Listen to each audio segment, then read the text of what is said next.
honestly say that this effort goes far enough? Madam Speaker, we the members of the parliament, why, Madam Speaker? What of the broader cost of living issues? The rising fuel costs, the cost of healthcare, elevated utility bills, and housing affordability, all weighing down on the minds of ordinary Anguillians. Young Anguillians in particular, Madam Speaker, are being crippled with the extreme cost of building in today's economy, with many of them being far out of reach from being able to afford to build, and a lot of them discouraged, disillusioned, because they have now adopted the mentality that when it comes to buying land, if you ain't got, you ain't gonna get again.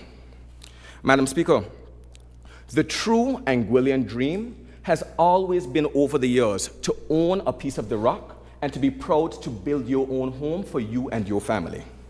We cannot lose sight of this when discussing a budget that focuses on building the Anguillian dream.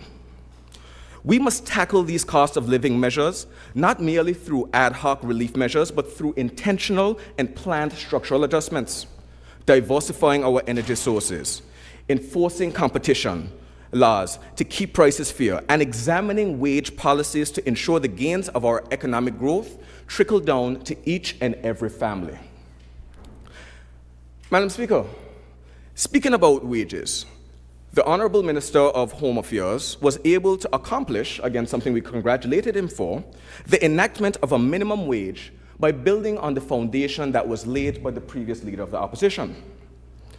During that debate, I would have stressed the difference between a minimum wage and a living wage, with the most recent... Madam Speaker, I read on a point of order. Total misrepresentation, Madam Speaker. When I got in office, there was absolutely nothing there that spoke to a minimum wage or any work that the previous member would have done. Absolutely nothing. And when we set up the minimum wage committee, we gave them a blank sheet of paper to work from, Madam Speaker. Those are the facts and nothing but the facts. Thank you. Madam Speaker, I'm sure all of us who are familiar with our building techniques in Anguilla particularly realize that before the house and the walls go up, you need to lay the foundation. And the foundation for the minimum wage being the the Labor Relations Act. That was put in place under the hands of the leader of the opposition when she was minister. Madam Speaker, legislation going back to 1988 has always provided for a minimum wage structure. Yes. That is correct. So it didn't start back then. Right? There was a proposal, I believe, for, well, actually there was a minimum wage committee put in place under the AUM government, I believe, but no report, nothing had ever been presented. I don't even know if they've met.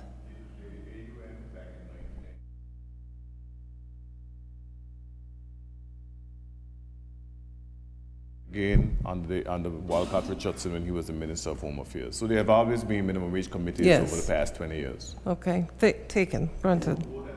You may continue. Yeah, Madam Speaker, if I may weigh in on a point of order, the Fair Labor Standards Act did provide for the ability to implement a minimum wage, but it was based on sectors. The Labor Relations Act, which was passed in 2019, specifically allowed for minimum wage to come in either by way of sector or across the board, and that was the distinction. And if we go back to the minimum wage legislation that came to the House, it does specifically refer to the Labor Relations Act 2019. So the member is absolutely right. That is, it's true. On a point of order, Madam Speaker, that is disingenuous at its worst. The reason why it made reference to the Labor Relations Act is because that's in the latest edition of the Act with that name. But the Fair Relations, the Act that was in place from back in the 1990s also allowed for minimum wage. And there was no shortage of attempts by administrations dating back to the coalition between the Honorable Victor Banks and the Honorable Hubert Benjamin Hughes to move forward for minimum wage. Osmond Fleming became Chief Minister in 2000. He also had different committees to move forward with minimum wages. I'm sure it's possible. I know that Walcott Richardson had minimum wage committees that was headed and chaired by Lolita Davis Eiffel. Correct. And I would not be, I would be crazy to say that the honorable member for Sandy Hill might have had a minimum wage committee as well. But it isn't about the committees and all of these discussions over the last 20 years. It's about having the muscle, the determination to get it done. Madam Speaker, Sorry. Point of order. Sorry, on a point of order, Madam Speaker, for the benefit of the public, I just want to clarify, and I'm quoting directly from the Labor Relations Act 2018, Section 78, fixing of minimum wage. The Executive Council may, by order published in the Gazette, fix a minimum wage for employees generally or any class of employees in a particular industry or undertaking or trade or occupation, and such minimum wage shall not be less than the minimum wage specified under paragraph A, which I just read. 2, a minimum wage order may contain such provision as the Executive Council thinks fit and may fix different minimum wages for employees of different categories of undertakings engaged in the same employment. It may. Labor Relations Act 2018. Yeah. So, Madam Speaker, their flexibility was there either to do a fixed or sectoral rates. Thank you, member. You may continue. Thank you, Madam Speaker. As my honorable colleague from Road South would have indicated, it's not about who put in place or committed when, who did what, because the point that I was making, Madam Speaker, is that in that debate, I would have stressed and highlighted the difference between a minimum wage and a living wage. So take, for example, Madam Speaker, I can't remember the numbers off the top of my head, but I think it was New York who at that time, Washington would have enacted the highest minimum wage throughout the US, which I believe was $17 or thereabouts. But when the living wage was assessed, the living wage was found to be either $21 or $23. And it is often the case in most economies, Madam Speaker, where the minimum wage falls grossly out of line with the actual living wage. As a result of those recommendations, I would have even encouraged the minister to allow the committee to continue its work to assess what would be required for a living wage in Anguilla, what level it would be at, as well as to reassess the poverty line. Because the poverty line it's used in the calculation of producing the minimum wage, Madam Speaker. But at last time when we spoke, the poverty line had not been assessed since 2007. And our economy has widely changed since then. So while we do have a minimum wage of $6, are we sure and are we confident that that is enough for the people of Anguilla to be able to meet their actual economic needs? And the reason that I say that, Madam Speaker, is in the context of we just had a recent presidential election in the United States. And we would have seen that the incoming of the new candidate, one of the policies that he is proposing for when he becomes president is to increase tariffs with Mexico, China, and Canada. And part of the reason that he's doing that, Madam Speaker, is to preserve the cost of labor and wages to the people of the United States. But the practical implication of that, Madam Speaker, is cost of goods from these markets where we get our stuff from, Madam Speaker. We import almost everything we have, we use, and we eat. The cost of goods from these markets may very soon well go up if those policies are to be enacted. What does that mean for the $6 that someone is making here as minimum wage? Will it be able to go as far as it goes? Right now, chances are not. Is it even able to go far enough as it is right now, Madam Speaker? I argue not. On the point of order, Madam Speaker, the member is well aware when we debated this in this honorable House that it was quite clear that the $6 was never a living wage. We made that quite clear, and we also made it very clear that this will be reviewed in a year's time. So. Madam Speaker, I'm sorry, I was a bit confused because I never tried to insinuate that when we passed that minimum wage, that it was to be taken as a living wage. Again, I would have advised that the committee continue its work so that we realize what a living wage would be. Because right now, do we have that picture in mind? And I acknowledge you say that we would revisit it in a year, and I look forward to us doing so. Again, the point, Madam Speaker, is We are seeing things that represent external shocks that are not limited to diseases or hurricanes. The fiscal policies that other nations make will have real impacts on our economy and the people of Anguilla's livelihoods. So what are we doing to safeguard that? If the people are already struggling as it is, Madam Speaker, what would an increased cost of goods mean for them and their experience, their Anguillian experience, their Anguillian dream? I continue, Madam Speaker. Madam Speaker, in the 2023 debates, and on several occasions over the years, both in and out of this honorable House, I would have spoken at length about the potential of Anguilla harnessing technology, particularly artificial intelligence and its link to our .ai domain, to build a new pillar of our economy. I recall when .ai was forecast to bring in $24 million and realize a surplus of over $50 million, that I would have indicated to the Premier that he hadn't yet seen the tip of the iceberg. For if done right, and if executed right, Madam Speaker, this potential sector on its own could easily realize revenues higher than the budget that we're debating today. I see that the Premier is nodding, Madam Speaker, so he would have acknowledged that I did indeed have that conversation. So, today, on its own, within 2 years, we have seen these .ai revenues grow to a projected $135 million in 2025, Madam Speaker. Madam Speaker, I am hopeful, excited, and optimistic that these projections that are made too will be surpassed. I understand the way that finance makes their estimations and that they have to underestimate just in case the projections are off. But Madam Speaker, next year we will be seeing the domain renewals, where all of the domains from 2 years ago, if the people choose to renew, and likely, I would go on the record, Madam Speaker, by saying most likely they will renew, we will see that revenue almost double. That's good for the people of Anguilla, Madam Speaker. But one of the reasons that I'm hoping that we see this expand beyond the projected amount is so that we do not have that $59 million deficit that's proposed in this budget. Madam Speaker, we need to look beyond if we are going to realize true economic diversification in this space and harness the full potential available to Anguilla. I have previously noted the potential of knowledge-based industries, renewable energy, financial technology, otherwise known as fintech, and even emerging sectors like blockchain and decentralized finance to Anguilla, the people of Anguilla, and its potential economic growth. While the Premier's narrative often begins at 2020, painting a picture of inheriting a distressed economy, and while it is true, Madam Speaker, that the period around 2020 was fraught with challenges, including the lingering impacts of Hurricane Irma and the onset of the COVID-19 pandemic, I must return to a point that I have repeatedly emphasized over the years. Acknowledging a past administration's contributions is not a sign of weakness. Madam Speaker, it is a sign of political maturity.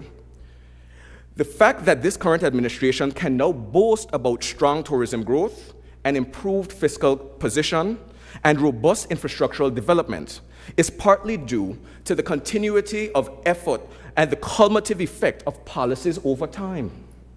We must recall that the previous administration, Madam Speaker, led by former Premier Honorable Victor Banks, navigated some of the most challenging times and still managed to achieve record-breaking tourist arrivals in 2019.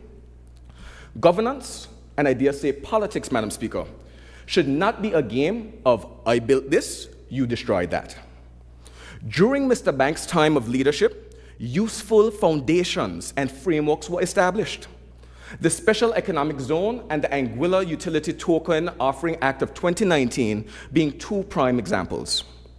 How about we not focus on, oh, this is something completely new, that is not a foundation for this. Instead, we adopt the mentality that we will take what is there and build on it. Because I firmly believe, Madam Speaker, that those two acts in particular create a solid foundation and framework for us to attract quality technology investments and companies to Anguilla shores. The .ai domain is more than just a revenue line item. It was a blessing to our country, and it is a calling card to Anguilla. It tells the world that Anguilla can be synonymous with innovation, artificial intelligence, amongst other things, as well as technological progress in general. But to leverage this effectively, Madam Speaker, we need to ensure that we are competitive, not only regionally, but globally. Technology has eroded the physical borders that stop the transaction of doing business, Madam Speaker. We need improved digital infrastructure. We need digital literacy. We need inclusive access. We need intellectual property and data protection and privacy laws. Madam Speaker, we need accessible banking and simplified governance policies. We need to be competitive as it pertains to tax structure and reduced living costs. So, Madam Speaker, it's not about us looking at where we are now and saying, oh, let's talk about GST. Let's talk about customs duties tax. The conversation we need to be having now, Madam Speaker, is a holistic tax reform that positions Anguilla in a competitive environment to allow these businesses to come to our shores. Our policies should not be limited to the .ai domain fees. We are now able to explore how to encourage responsible and ethical financial technology innovation right here in Anguilla, an avenue for us to reignite our financial services, Madam Speaker. This could involve expanding our tourism market to attract technology conferences, as well as offering tax incentives for tech companies that base operations here in Anguilla. Tax revenue that could potentially not only replace but surpass our current local taxes. Madam Speaker, they like to look at our smaller states, especially our small island developing states, and label us tax havens. And as a result of labeling us tax havens, they put us on blacklists to be able to control our access to financial markets. But there's a difference between a no-tax jurisdiction, Madam Speaker, and a low-tax jurisdiction. Imagine if we were to replace several of the taxes that our people, our locals face and pay today with a 0.5% tax on some of the profits that these international companies have. Imagine landing a Google, an Apple. Imagine something as simple as ChatGPT had been launched from Anguilla, and the potential revenues that we could have drawn or gained from that, Madam Speaker. Madam Speaker, we need to encourage partnerships with educational institutions in order to ensure that our people have the proper training so that they are allowed to effectively participate in and benefit from this new area of our economy, as opposed to being sidelined and relegated to basic roles.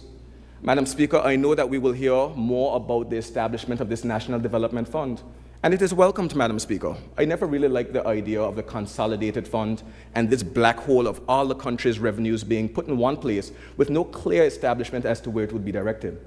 That is why time and time again, Madam Speaker, I would have advocated for a percentage of the .ai surplus, not what was projected, the surplus, to be redirected into educational and training opportunities for our local Anguillians. We see that Identity Digital has now taken over management, Madam Speaker, of our .ai domain. And they are saying that they are committed to training locals, as well as making sure we have the capacity on the ground to be able to manage this domain ourselves. But Madam Speaker, we're here in 2024. Them scholarships would have been wrapping up now had we had taken that route before. When we talk about a $50 million surplus in addition to what was proposed, 10% of that being invested in educational scholarships, is $5 million in that single year, Madam Speaker. So, Madam Speaker, at the end of the day, we don't want to end up in a situation like our hospitality sector, where we build out an amazing product, one that has enormous potential, but where are our top people as it relates to the corporate structure? We need to have these assets built for and designed for and managed by our local Anguillians, Madam Speaker. In doing so, we create a pillar of the economy that builds resilience against external tourism shocks by creating an economy that is driven not by seasonal visitors, but by year-round digital commerce. And Madam Speaker, several times I've cited examples of Estonia, Singapore, and the likes. Are we going to wait until the opportunity passes for us to not be the first in the Caribbean, but only one of the many in the Caribbean? What are we waiting on?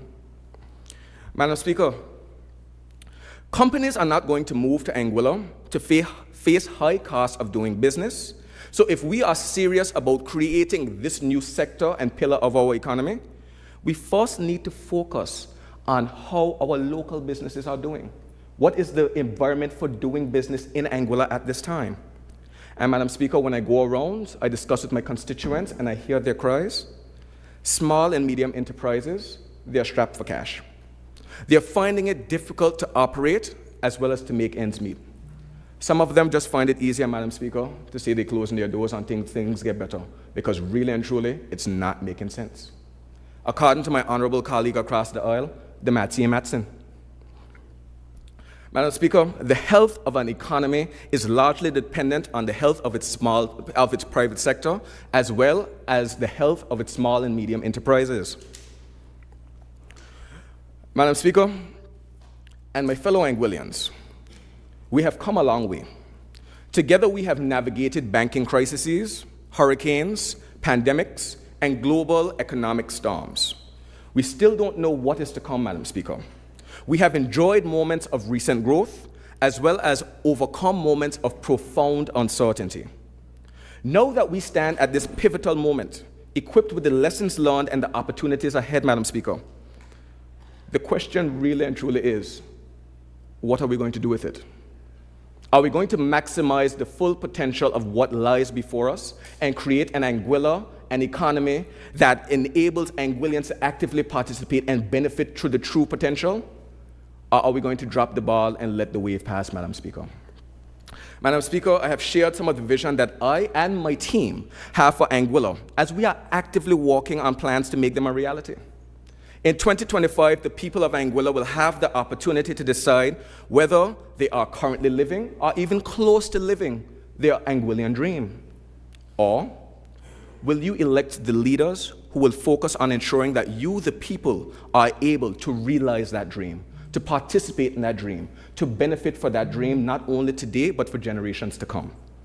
Madam Speaker, the country must grow, and I agree. But the people cannot and should not be left behind in the process. Thank you, Madam Speaker. Thank you, Honorable Member. Are there any other contributions? And I just wish to remind members of Rule 56.3 that says a member shall not read his or her speech, but he or she may read extracts from written or printed papers in support of his or her argument, and he or she may refresh his or her memory by reference to notes.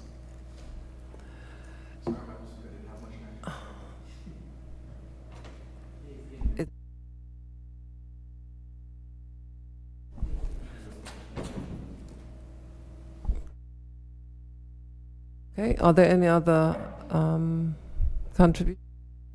Are there any other contributions to this? Yeah. But he has to be here to show. So the honorable member for Valley South is recognized. Thank you, Madam Speaker.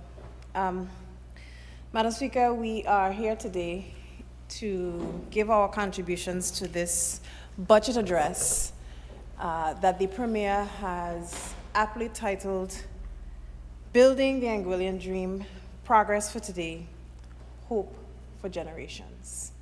And Madam Speaker, I think the theme that was set by the Premier really reflects on the aspiration of the Ministry of Social Development and Education. And that is because we have set out to improve the quality of life for all Anguillians, Madam Speaker, while laying a foundation that provides opportunities for future generations in this country. And Madam Speaker, one of the things that I want to share, I want to thank my colleague for assisting me with my documents, which I left behind. No, that's fine. I want to thank my colleague for assisting me with documents that I left behind so that I can make my presentation to this honorable House today. And Madam Speaker, it is incumbent on me to shed additional light on the initiatives that will be brought forth in the 2025 budget on behalf of the Ministry of Social Development and Education. And I want to start, Madam Speaker, with an initiative that looks directly at the context within which we have seen some of our young people operate over the last few years, and to speak directly to what my ministry intends to do and what are the direct interventions that we plan on making specifically to the issue of violence prevention.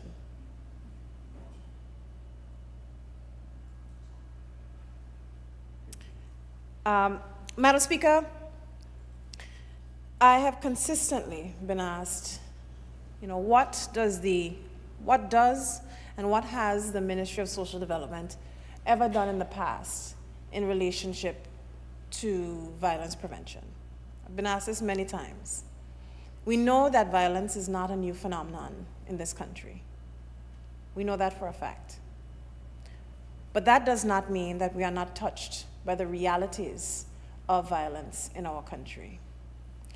And so, in response to the matters, the social issues that have been eroding our country for decades, this administration was the first administration to implement a national parenting program called Family First to provide our parents with tools, with workshops, and with information to change the trajectory not only of our children, but also of our families and our country.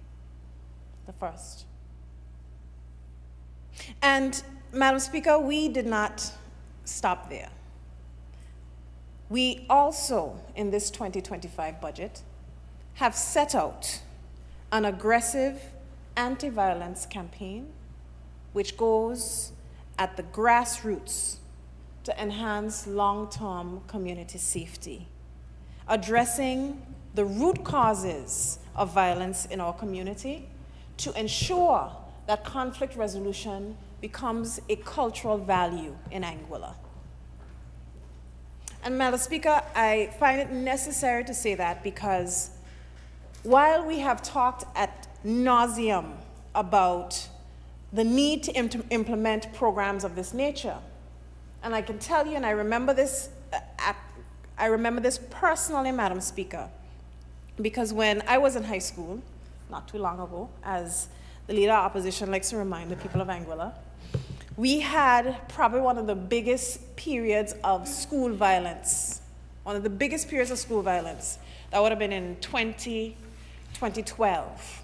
2011, we would have had a really big period of school violence. And before that as well. And one of the issues that we had when parents and teachers would have had those mass meetings was, what is being done directly? What programs are being implemented directly to address it at the root source? That was a very common question. Now, at that point in time, I myself wasn't, I didn't participate, but I knew that that was a conversation that was had among the teachers and the community. That was a common complaint. And so, Madam Speaker, this particular program that we are attempting to implement this year will be a first of its kind, a data and scientifically backed, comprehensive violence reduction strategy, which will focus on prevention and rehabilitation of our young people. The first of its kind. And that is because, Madam Speaker, this administration, and I want to thank the Premier, have had the foresight not only to build up the resources of the Community Services Planner, which falls under my ministry, but we have extended it to build a Community Services Unit, understanding that if we want to have a sustainable, peaceful society, then it begins with peaceful communities. And therefore, it is necessary to invest in the mechanisms that create peaceful societies. Madam Speaker, this comprehensive violence reduction program will support families first and foremost through the expansion of the Family First program. And Madam Speaker, I want to speak to this program myself because I was in the room for the first annual graduation of parents who would have gone through the Family First program, Madam Speaker, and it was over 100 and something parents who would have taken that program. And if you heard the testimonies of those parents after that program, you would have been brought to tears. Because many parents feel as though society has taken the approach of simply pointing a finger, but never putting a hand out to assist them, to help them get better, to retool them, to show them how to do better. In years gone by, we always like to say that the family unit raised our children, our grandparents, our uncles and aunts, and everyone used to raise children. That reality changed many, many, many eons ago. That Anguilla, I didn't grow up in that Anguilla. So there were fundamental shifts in the way we operate as families. Fundamental shifts. And so it is incumbent on us. It is incumbent on us as an administration that understands, first and foremost, the ability to give persons the opportunity to reform. Not just so that they can do better for their kids, but also for themselves. Because as my cousin likes to tell me, when she first had her child, she said, yes, I'm a first-time, this is my child's first introduction into this world. But it's her first time being a parent as well. And many parents in this society don't have the support frameworks that existed many, many years ago. And so, Madam Speaker, what we are doing in this anti-violence campaign is enabling early, I want to say it, and I remember specifically when we had a conversation with the churches, the Evangelical Society, in the Ministry of Finance, where we spoke about how do we come together to find a plan to assist our young people. Our clergymen reiterated the fact that we have to, whatever intervention we plan on doing, it must be at the grassroots level. The interventions must be early for them to be sustainable. Remedial support is important, yes. That is important, yes. But in order for us to create lifelong, sustainable peace, we have to ensure that our interventions take place as early as possible. And so, Madam Speaker, we are going to be engaging in early proactive interventions to deter potential criminal behavior, reintervention programs to reduce reoffending, and address violence at its root. At its root. The program will provide hundreds of thousands of dollars in resources for at-risk young people, covering life skills, vocational workshops, and apprenticeships. It will also include community engagement, early intervention and modification programs for children between the ages of 7 and 11, family group sessions, mentorship and monitoring, peace-building activities, jollification, and community engagement programs, Madam Speaker. I'm sorry, just to interrupt you. We are currently experiencing some issues with our Facebook feed, and I just wish to invite the public to view us on our YouTube page. So, and of course, you can always listen to Radio Anguilla. Yes? So just to note that. You may continue. Thank you, Madam Speaker. And for the purposes of an uninterrupted presentation, I would appreciate if you give me the ability to repeat what I would have said just now. Thank you.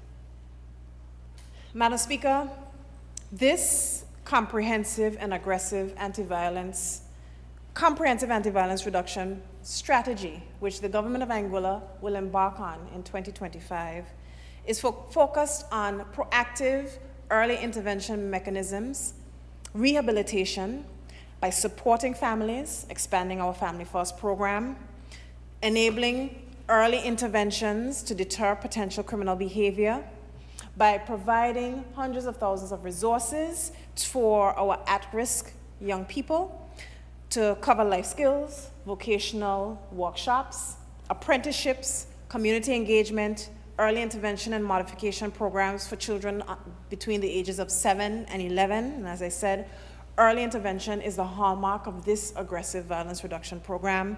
Family group sessions, mentorship and monitoring, peace-building activities, jollification, and community engagement. This investment, Madam Speaker, and I want to speak to the investment because a lot of the times we are hindered in our ability to have meaningful interventions because of a lack of sustainability. And one thing you will notice with our young people, and my colleague, the member for Road North, would know this very well.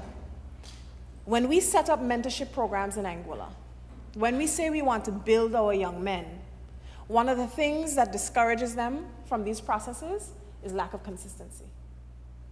You have to build a relationship of trust. And trust requires time. You have to have the time to invest in those young people, Madam Speaker. And this investment by the government of Anguilla, by this administration, is a signal to understanding and underlying the fact that we want to ensure that we can build those relationships of trust with our young people sustainably, long term. We want to have persons who are dedicated to building those relationships with our young people, whose sole job is to lift them up, to build them up, to make them better citizens. That is what this investment is signaling. And, Madam Speaker, it not only yields the immediate public benefits of safety, but also promotes long-term saving by lowering re-offending rates, promoting stable communities, and protecting our main economic driver.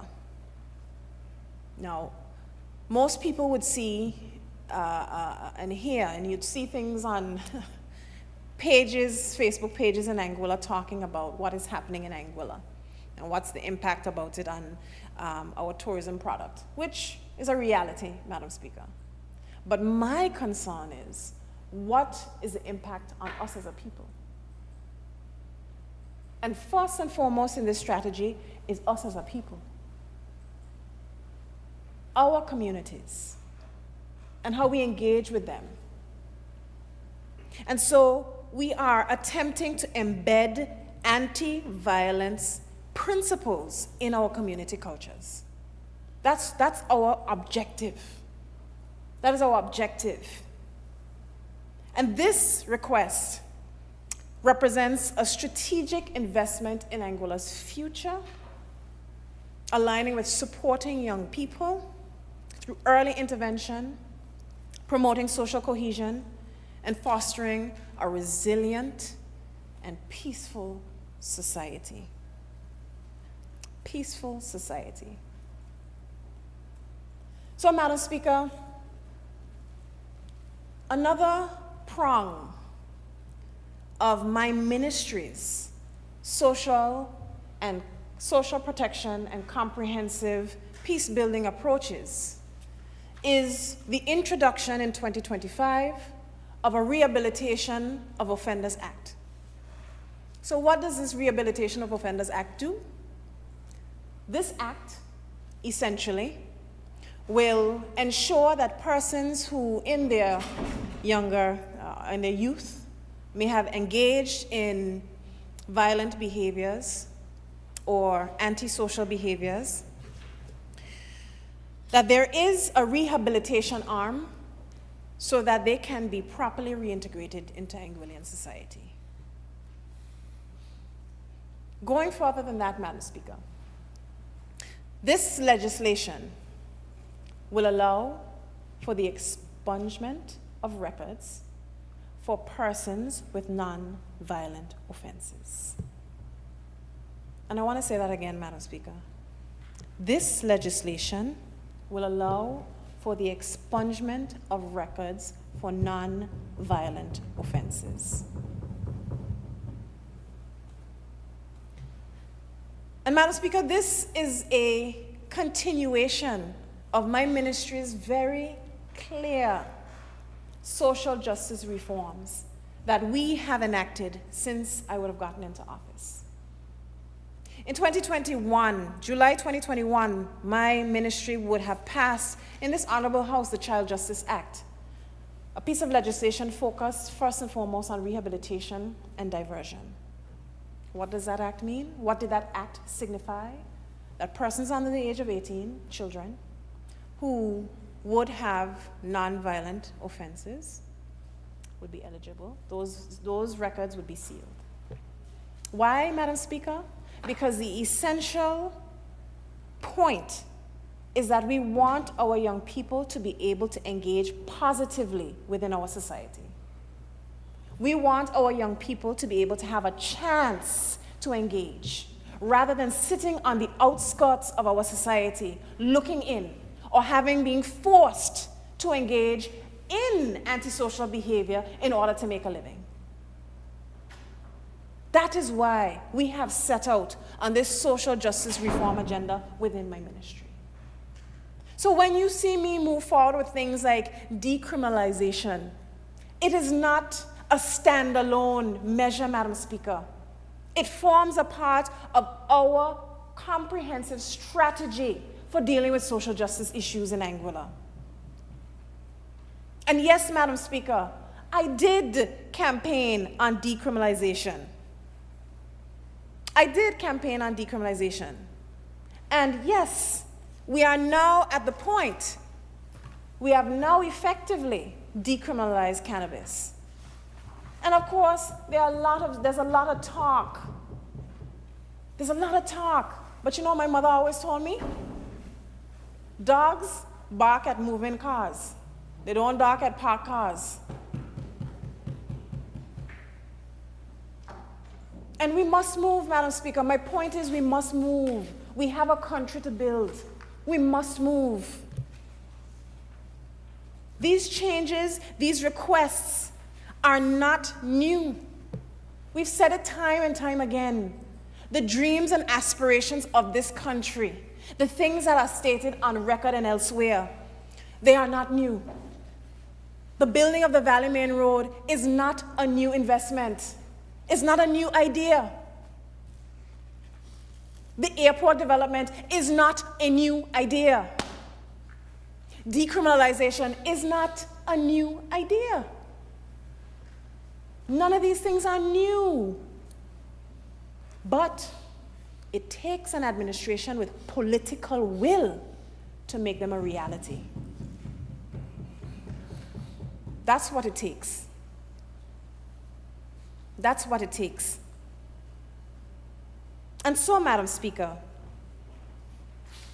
I want to thank the Honorable Premier for understanding and supporting my ministry where it matters most, with the dollars and cents, of making sure that the programs I want to implement for the benefit of our people come to fruition. Come to fruition. And that leads me, Madam Speaker, to speak to the development of sports in Anguilla.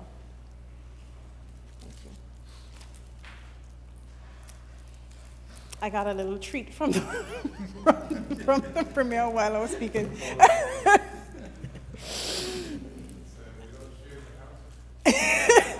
I can share it with you, Cardi, don't worry. I want to speak about what we have been able and what what we have been able to do in the Department of Sports, Madam Speaker. And within the Department of Sports, we are growing. And I want to thank my hardworking Director of Sports, Delano Mussington, and his team, Hugger, I probably should use her government name, and the rest of the team in the Department of Sports for their hard work as we move forward with an expansive agenda for sports development in Anguilla. And there's one thing I want to mention, Madam Speaker, because I think it is something to make all of us proud in this country. For the first time in history, we will be including sailing in our schools under this administration. That is the type of investment that our people want to see, Madam Speaker. For years, Madam Speaker, I have heard the sailors, I have heard persons in the Anguilla Sailing School talk about the lack of cohesion with our schools, talk about the lack of training of our young sailors in our school system. I was once asked, well, why come we don't have primary school sailing? It's our national sport. It is our national sport. Why don't we have primary school sailing? Well, Madam Speaker. Vision. Well, where people don't have vision, where there's no vision, a people will perish.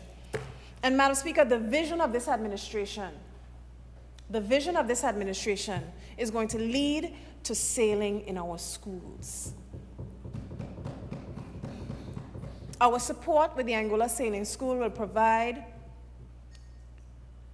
our schooners and supporting resources for our instructors so that this program can be rolled out with our primary schools.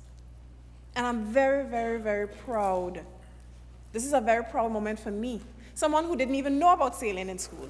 I learned about boat racing really as someone who used to drive around in the back of a car with my ministerial colleague for Anguilla Day around the island when we had a cooler in the back and we were enjoying the boat race from on land. That was my introduction to boat racing. Other people's introduction was probably on the shoreline and sandy ground, where there's food and music and barbecue.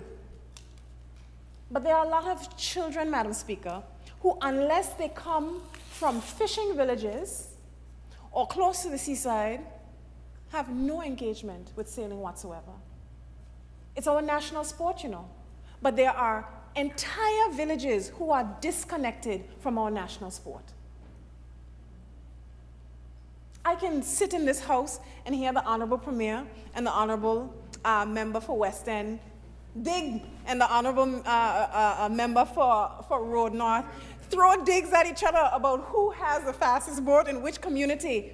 And here am I, sitting down, saying, well, I guess the Miss Anguilla was once, the Shan and the Miss Anguilla is all I have reference to. But it demonstrates something wide and deeper, Madam Speaker. You know? It demonstrates something wide and deeper. The need for us to embed our culture. And that is what we are doing. Embedding our culture through our investments. That is what this budget is speaking about. Progress for today and hope for generations. Yes, we have to start building the Anguillian dream. We have to build the Anguillian dream because we never had the ability to build before. All we did was respond from crisis to crisis to crisis. You can't invest in your culture or in the things that make you uniquely you if you don't have the ability to do so. And that is why, Madam Speaker, I am so proud And I know that there are many people who would be very proud to hear that we will have and we will be embedding sailing in our schools. But beside having sailing in our schools, Madam Speaker, I want to speak to a real life testimony as to why the increase in expenditure that we budgeted for 2024's budget last year has reaped real results for our young people in this country. In 2023, when we sat in this honorable house in December to debate that budget, we debated an increase in funding for sports development. And as a result of that increased investment in sports development, the Department of Sports and this administration would have sent 2 young men off to an academy in the United States of America to develop their basketball prowess so that they can get into a college free of tuition, full ride. Those are the reasons why we make the investments today, Madam Speaker, to build the Anguillian dream. And the Anguillian dream, Madam Speaker, includes being able to take advantage of opportunities. That is why it is important to build. Because I sat on a step with one of my constituents just 3 days ago, and you know what he told me? He's 6 years younger than me now. 6 years younger than me now. And he told me he was robbed of an opportunity. I said, what are you talking about? He said, I wanted to be a professional basketball player. I said, well, explain it for me. And he said that he had the skill, he had the talent, but nobody could support his dream financially. Nobody could support his dream financially. A country couldn't support his dream financially. Those are the real stories, Madam Speaker. And it's not limited to just that one constituent of mine. There are many Anguillians who had the talent but didn't get to go to the places because there was no financial ability in the government of Anguilla to provide them with the opportunity. It is true. It is true. I know. I was having a conversation too when we were at Valley's Barbecue for the Malihana Festival.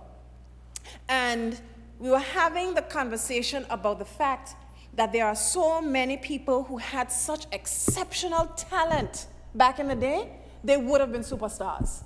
Coming from Anguilla, they would have been superstars. Minister Hughes in his own right, he's his own superstar. But that is what we say, Madam Speaker, that is what I mean when I said last year, what happens to a dream deferred? Does it dry up like a raisin in the sun?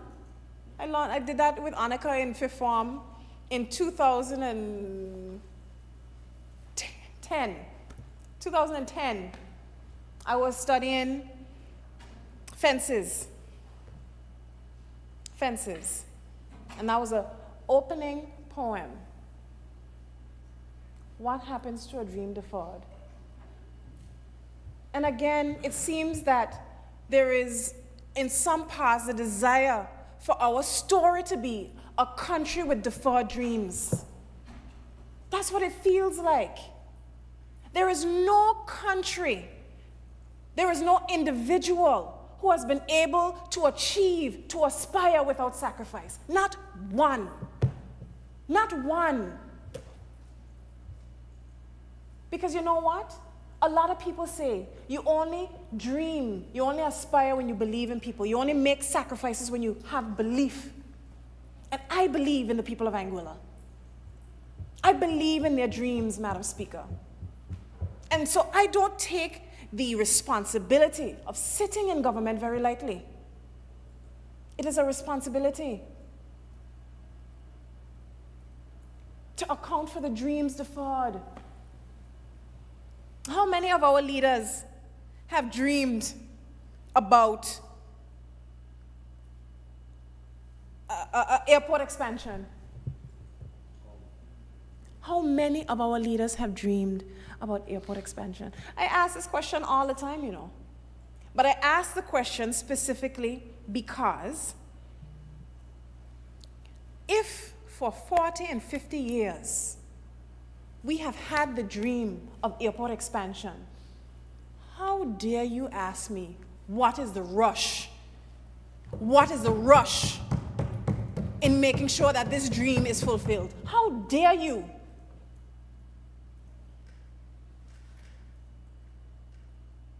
It is almost as if to say that we must wait until everyone everywhere has outrun Anguilla to enter the conversation. It's not fair to our people, Madam Speaker. It is not fair to the people, to the young people who will come after us, the young people who are asking for opportunities outside of tourism development, outside of working in hospitality themselves. There are young people who want opportunities in aviation. There are young people who want opportunities in marina development. There are young people who want opportunities in sports development.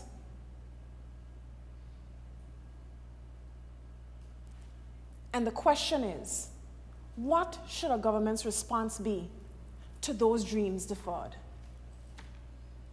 You could wait longer, man. One thing I have learned from yesterday's happening, Madam Speaker, is that time waits on no man. Time waits on no man. And yesterday morning when I got the call,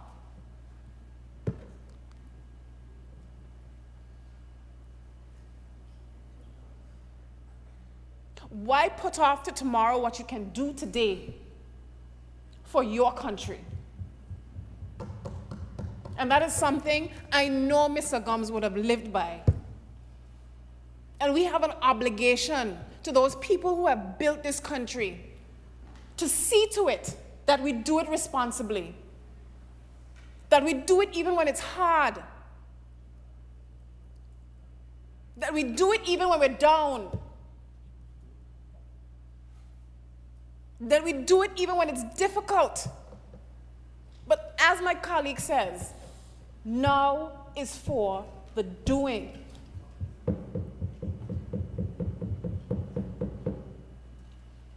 There is no promise of tomorrow. God knows what we will face. And I saw and I noted with interest that members of the opposition, when I would have said that one of the things that we know for sure, based on our previous experiences, is that we will face hard times. If there is one thing that is a certainty across the span of our experience as humans and as a country, is that there are hard times, is that there are difficulties. Who would have anticipated COVID-19? Not a soul. Yet it came. Who would have anticipated Hurricane Irma? Not a soul. Yet it came. Who would have anticipated the global financial crisis? Not a soul, but it came.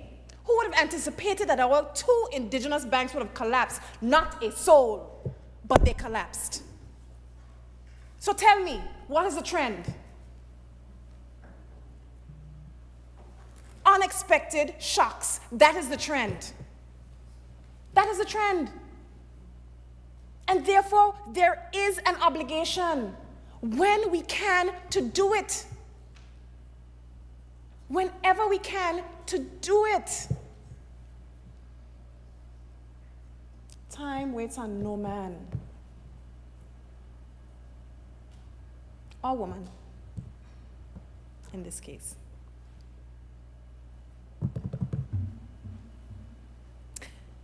And so, Madam Speaker, I also wanted to say this. We went from a position where we had, when we look at the landscape, yesterday, today, tomorrow, That's how I like to look at things. Yesterday, today, tomorrow. We look at where we were, where we are, and where we want to be. And when I look at where we were in 2020, and that is a context that is important for us because that's when we came into office.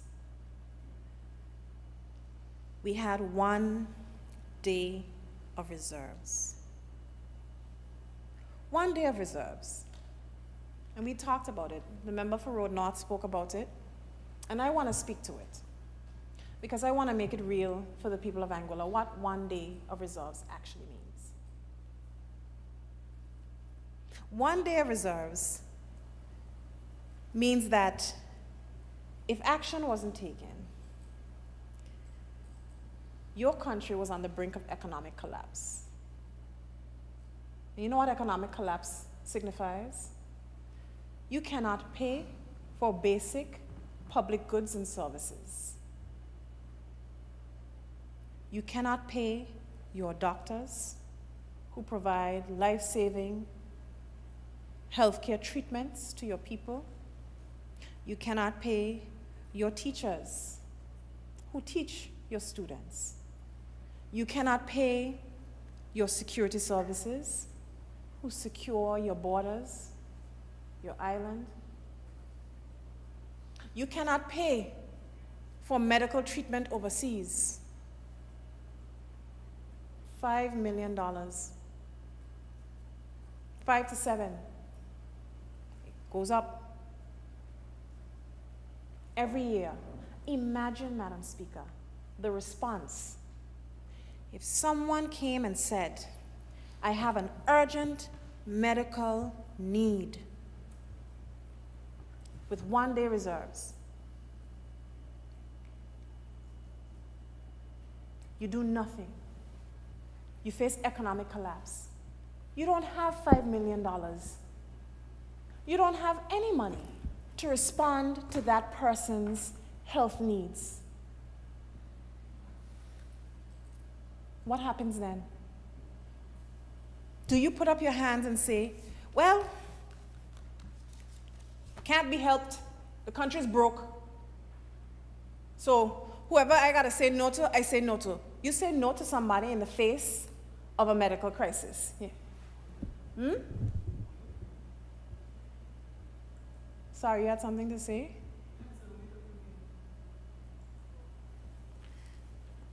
I don't know about you. Not my premier. You have the inability, 1 day of reserves, means you don't have an ability to service your debt. And what happens to a country that goes into debt? The member for Road North outlined it. You go into default, and debt default comes with very, very onerous conditions. Look at the Greek. The Greek case is a very good example of a country that ends in debt default. When Greece went into debt default, there was pandemonium and chaos everywhere in Greece. People, the unemployment rate skyrocketed. Skyrocketed. Their infrastructure crumbled. So you see people who are talking today about wanting their roads done, it's a step past getting your road done. Your roads would have been so far beyond the pale.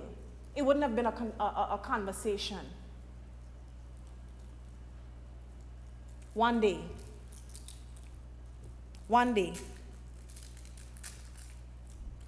When we talked about 1 day reserves, I remember this very clearly, Madam Speaker, when we came to this House in 2021 and we said that the delay, the pushback of the implementation of the goods and service tax to 18 months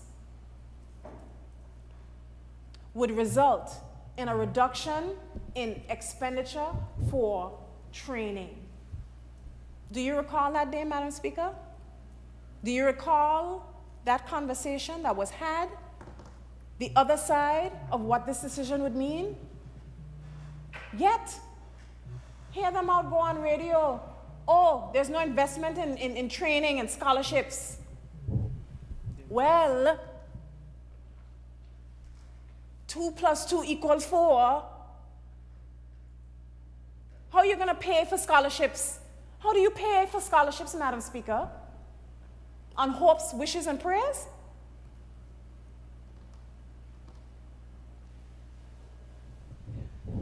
Well, Madam Speaker, the International Monetary Fund on December the 2nd, 2022, said that low reserves signal fiscal mismanagement or an inability to effectively plan for economic uncertainties. Low reserves, so you came in 1 day of reserves. Low reserves signals fiscal mismanagement or an inability to effectively plan for economic uncertainties. And so, if you want to talk about yesterday, about the legacy of the Anguilla United Front, because it's not lost on many people that every time they come to power, they wipe out this country's reserves. And I will raise to you, Madam Speaker. On a point of order, Madam Speaker, the member has spoken a complete misrepresentation of the facts and events as they exist. In 2009-2010, the country was facing a economic downturn, worldwide economic downturn, and the member spoke about it earlier.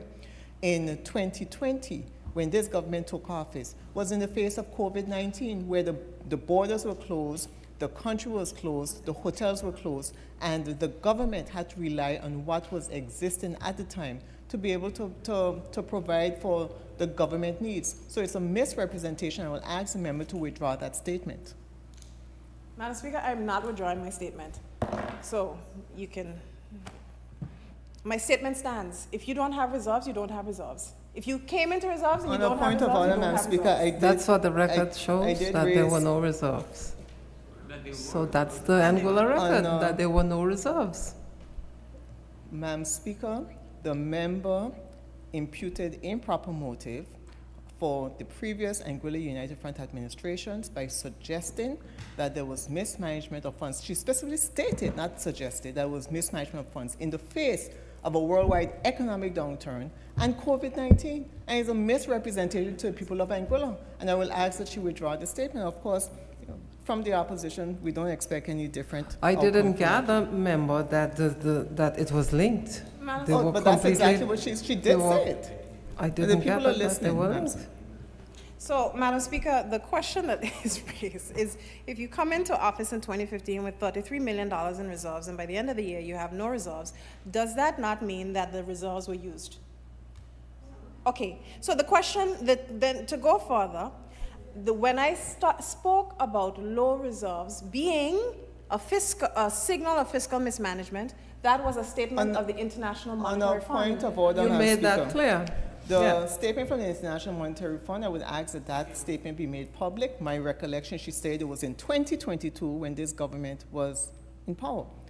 Furthermore, Madam Speaker, the statement that was made mention of was 2022, not in 2020.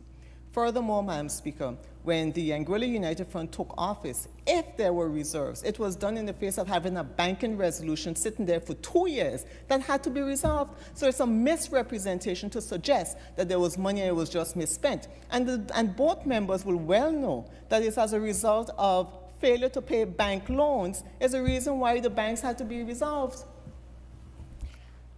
Madam Speaker,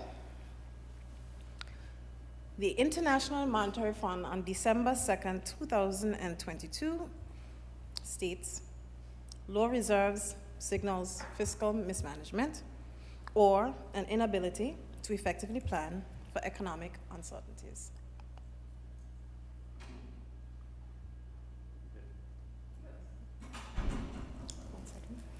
I have upheld what you said. You may move on. Sorry. My mouth was And going. that's why I asked what does the Anguilla record show?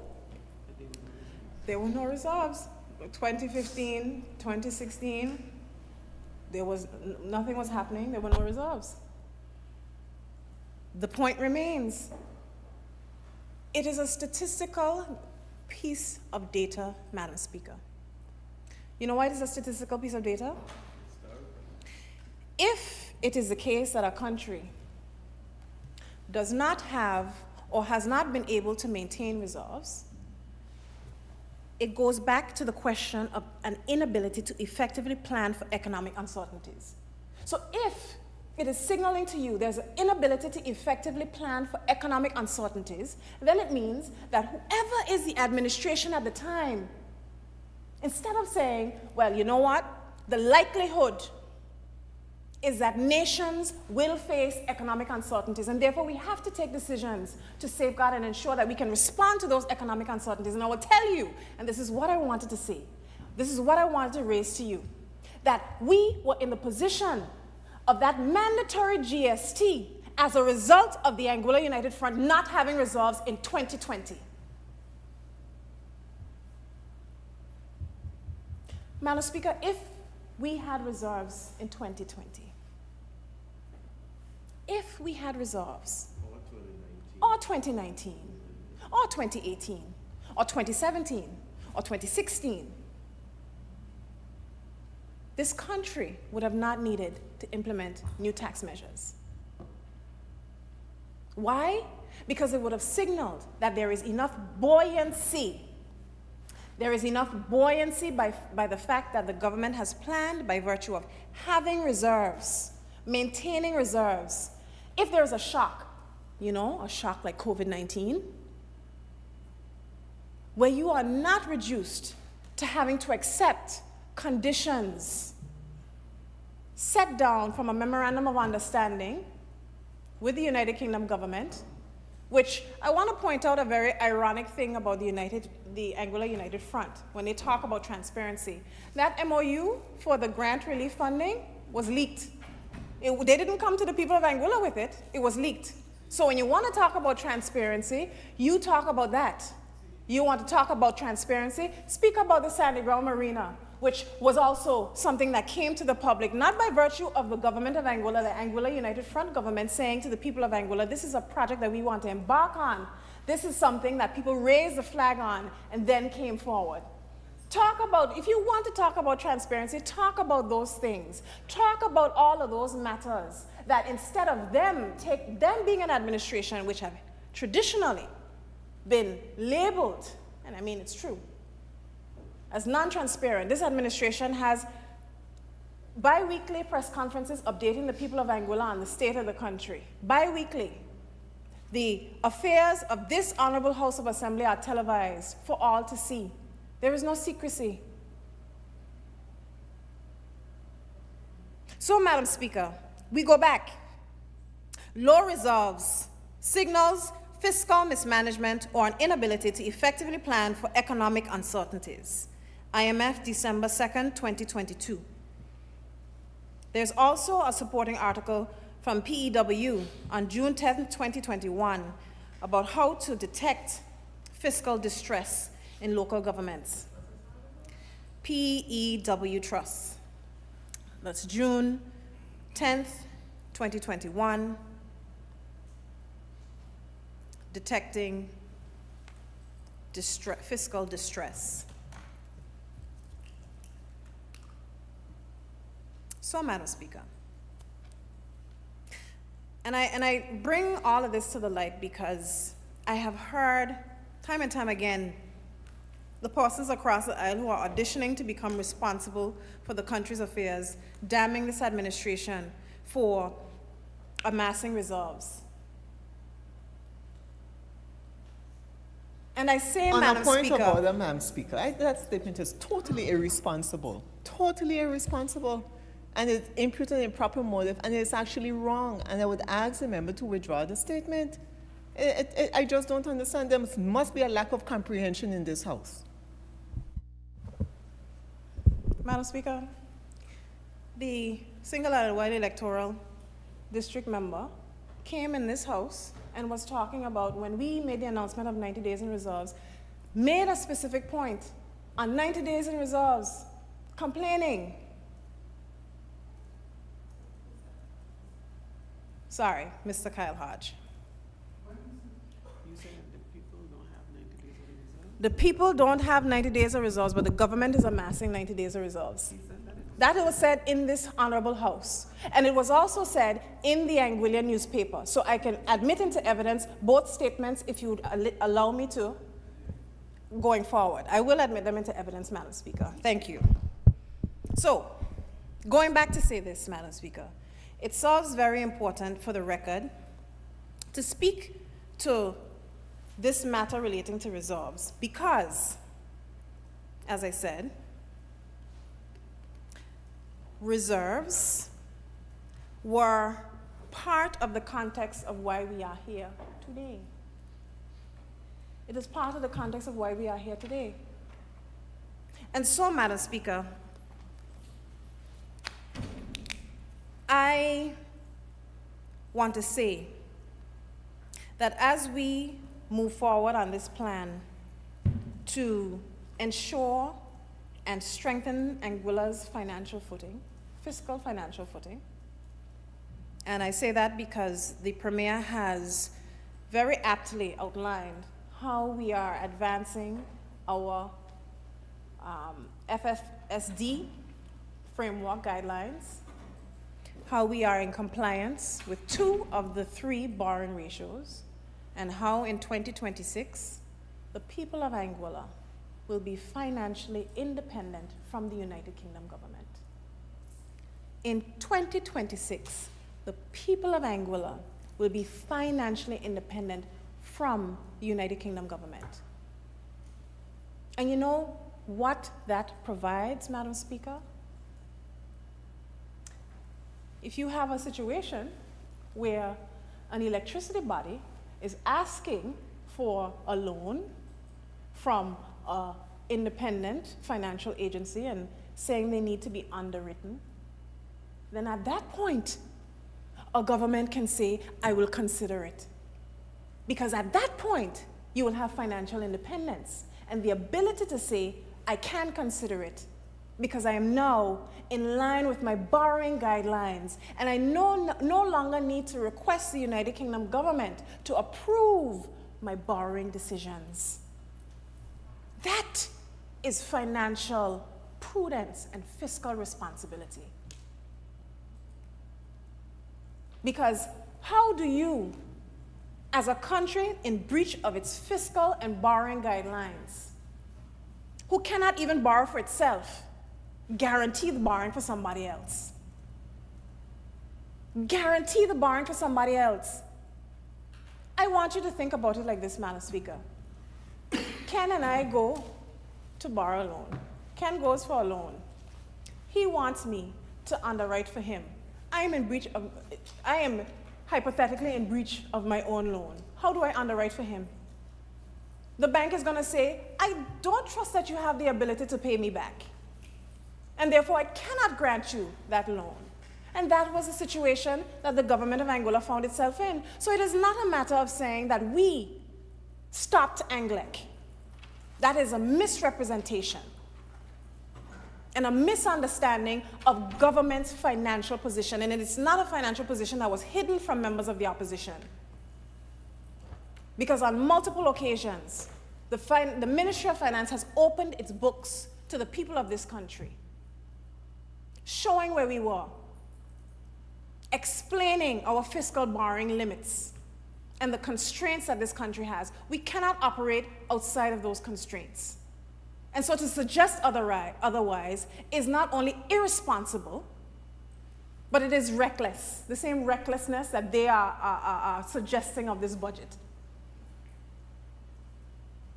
Madam Speaker, on a point of order,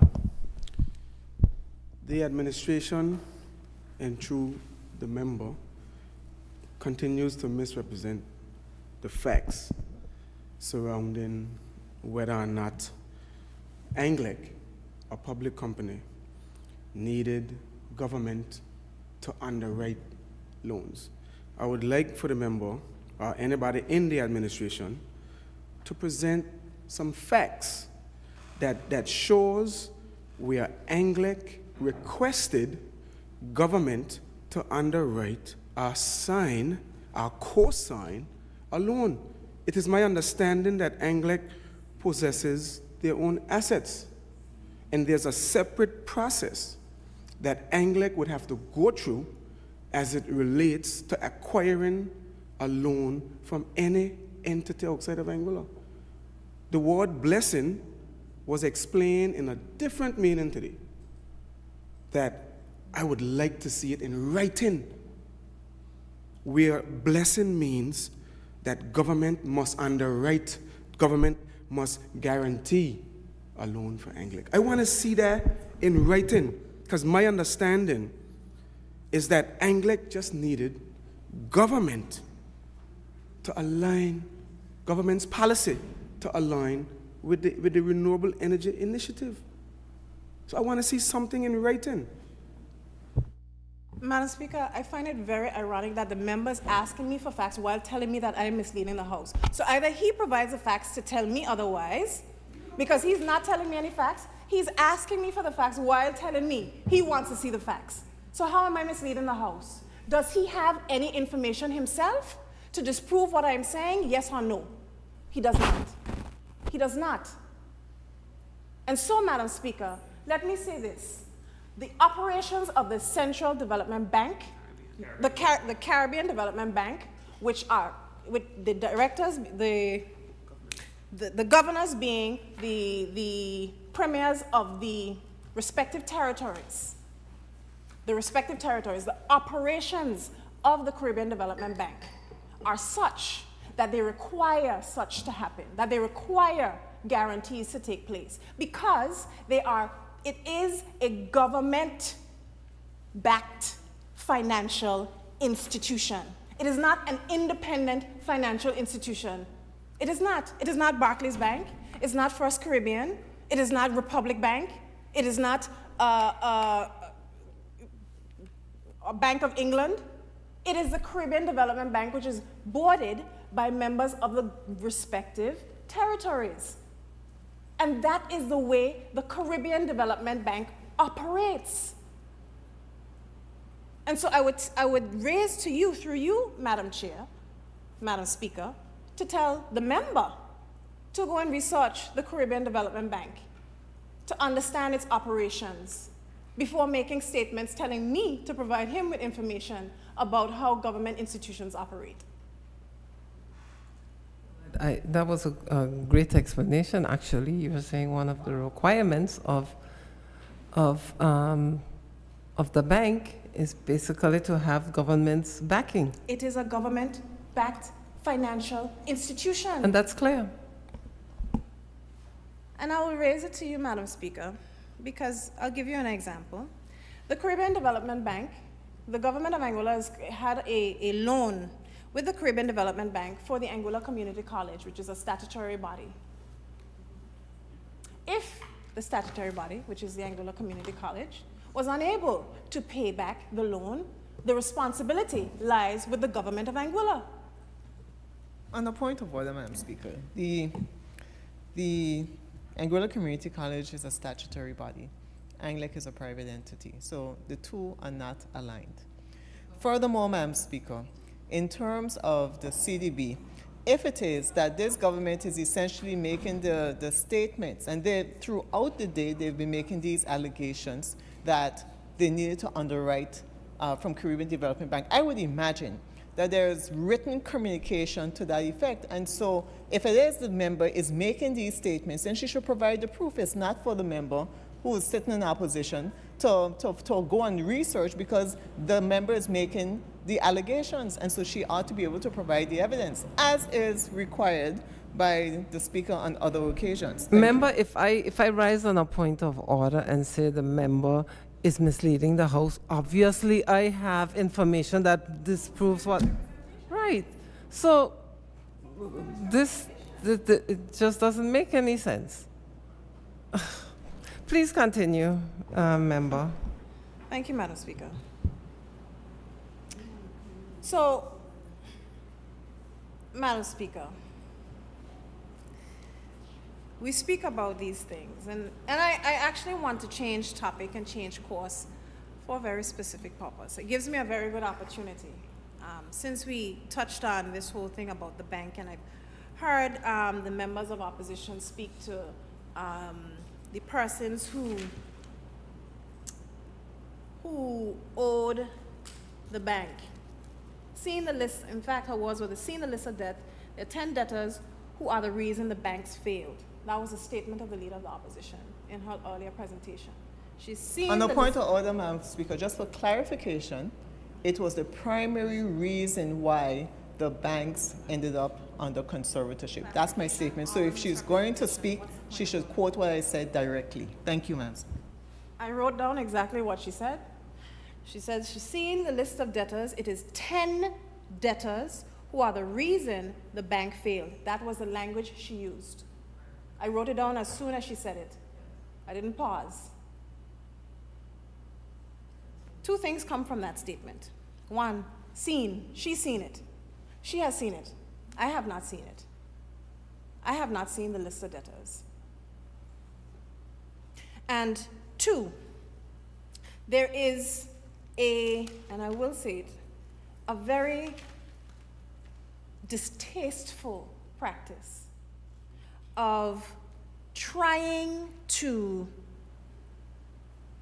insinuate and shame whoever those 10 debtors that they have seen for the failure of the bank. Very distasteful practice. And you know why I call it distasteful, Madam Speaker? Two reasons. Two, the first one is in a document which an email correspondence which the member would have shared with me at some point in time, a major reason for the collapse of the banks was also incestuous lending practices. What does incestuous lending practices mean? It means poor underwriting skills, poor underwriting of the loans that came into the bank, which was the responsibility of the financial institution to ensure that you underwrote the loans that were coming in to ensure that the institution was protected. Correct. And so, Madam Speaker, that goes back to something else. It cannot be the responsibility of simply the individual for incestuous lending. It's not just the responsibility of the individual, it's the responsibility of the institution. And so it tells me, Madam Speaker, that not only do they have the practice of distastefully trying to name and shame innuendos, because that's what I will call them, because the member for Valley North also made similar innuendos in other sittings of this honorable house. And I would raise to you that a responsible administration in the face of seeing high levels of non-performing loans, incestuous practices, poor financial contracting, would have said it is our obligation to tool our people with the financial literacy necessary to navigate these particular arrangements and make informed decisions so that they can be safer in the future, that their financial futures are safer. Because it's okay to name and shame and create innuendos, but the responsibility of an administration is to take action. And this administration took action. And that is why we are implementing financial literacy across our primary schools and into our high school, Madam Speaker. Because it is not good enough to just blame and point fingers. It is good enough for you to take action, to make sure that the mistakes of the past don't happen again. That is what it is good enough to do. To stand up and shame your own people. Fine, go ahead. On a point of order, Madam Speaker, the member may have a faulty memory, so let me remind her. The point of order is a misrepresentation in terms of making innuendos in relation to persons who would have defaulted on their loan obligations. And the reason why, and to suggest that That has the been previous... said time and time again. Madam Speaker, if I may finish my point of order. You may, but that has been said time and time again. So And the point I don't is- see that as a misrepresentation. That is fact. That Can has I been finish making the my record point? states that. Can I finish making my point of order, Madam Speaker? What is your point of order? If I may finish making my point of order. I am asking you what is your Thank point you. of order because Madam Speaker, I've the ruled out member- The member seems to suggest that the previous AUF administration would have seen a situation and would have neglected to conduct financial literacy for these persons who had loans that were in default. And I will remind the member that the banking situation where the two banks were placed under conservatorship as a result in large part of the non-performing loans took place in 2013. So if you're talking about an administration you need to recognize, then you look to your predecessor in terms of providing financial literacy. In 2015, when that issue took place, That's there over a was term of two resolution administrations. process. Well, it Please, was a member, resolution you may process, Madam Speaker. continue. So I'm pointing out because there seems to be a suggestion that the member is making about naming and shaming, and the reality is that you have to get to the root of the issues. And you should not look to Thank you, other member. persons Thank to you. be able to say, okay, well, you know what, you should have done this. You took a loan, paid a loan. That's the reality. You took a loan. But that is Every other exactly the person- point that the member has There's no made. financial literacy You have that made the point. you That is take a exactly loan, the member's point. You take a loan, pay the loan. But you have just reconfirmed What and point, reiterated Madam the Speaker? point. That what? What? yeah, Not you impossible. may. It couldn't be name and shame because I'm saying generally, if you take a loan, anybody takes a loan, you pay a loan. If there's something more specific than that, I'd like the member to enlighten all of us. Thank you, Madam Speaker. I have good calves, so I can get up time and time again. It's cool. As I said, I started my contribution by stating and grounding it in the fact that the Leader of Opposition would have said she's seen the list of debtors, 10 debtors who are the reason the bank failed. And I would have followed that up with the fact that there's documentation which suggests that the bank was also in distress as a result of incestuous lending practices, which points to poor underwriting of the financial contracts that came in. And I said, Madam Speaker, that the Anguilla United Front would have made and continue to make innuendos and direct statements about the debtors, right? They have made statements time and time again about the debtors who are the reason the bank failed. And I said, in response, Madam Speaker, that it is the obligation of a responsible administration not just to point the finger and blame persons, not just to point the finger and blame, but also to upskill and tool your people to make more responsible financial decisions, which is why this administration has implemented financial literacy across our primary schools and is bringing it all the way up to our high schools so that our people are in a position where they can make better financial decisions going forward. That is what I said. I can also extend it for everybody, Madam Speaker, but of course my resources are only so much, right? But I will say this, Madam Speaker. I made that point to say, like former directors. I make that point, Madam Speaker, specifically to demonstrate when they're talking about leadership. When you're talking about leadership, it's not just about pointing the finger and say, you took a loan, pay it back. It's also about understanding that the financial information that people are working with, the financial literacy that people are working with is insufficient. And it is therefore our responsibility to make persons better, to increase our financial literacy, so that our people are positioned in a place where they make better decisions for themselves, their futures, and their children. Because this, at the end of the day, Madam Speaker, is a small society. It is a small society. And so it has been a bone on which I've been chewing for a long time about how do I implement financial literacy within our school systems, Madam Speaker. It's been one that I've been chewing on for quite some time. And the reason why we got to this point is sheer willpower, but also having community alignment. And I want to say right now, and I want to thank right now, the Liberty Cooperative Credit Union and Mrs. Vanessa Connor for being lockstep with me in making sure that financial literacy becomes a reality in our schools, not just things people talk about. While they talk, we deliver. It is important, Madam Speaker, that we understand that our responsibility is not just to today, but also to remedy the mistakes of the past.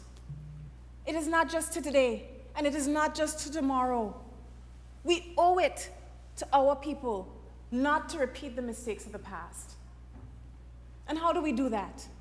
By ensuring that our people are in a position where we make better financial decisions for ourselves, our families, and our loved ones. That's our responsibility. And I want to thank those partners. And I recall, like yesterday, 3 years ago, I would have asked all the financial institutions to come to a meeting with the Ministry of Education and help me build a financial literacy curriculum for our students. And try as we might, roadblock after roadblock, we were struggling to get it off the ground. But with foresight, vision, collaboration, and great partnership, we were finally able to get it done.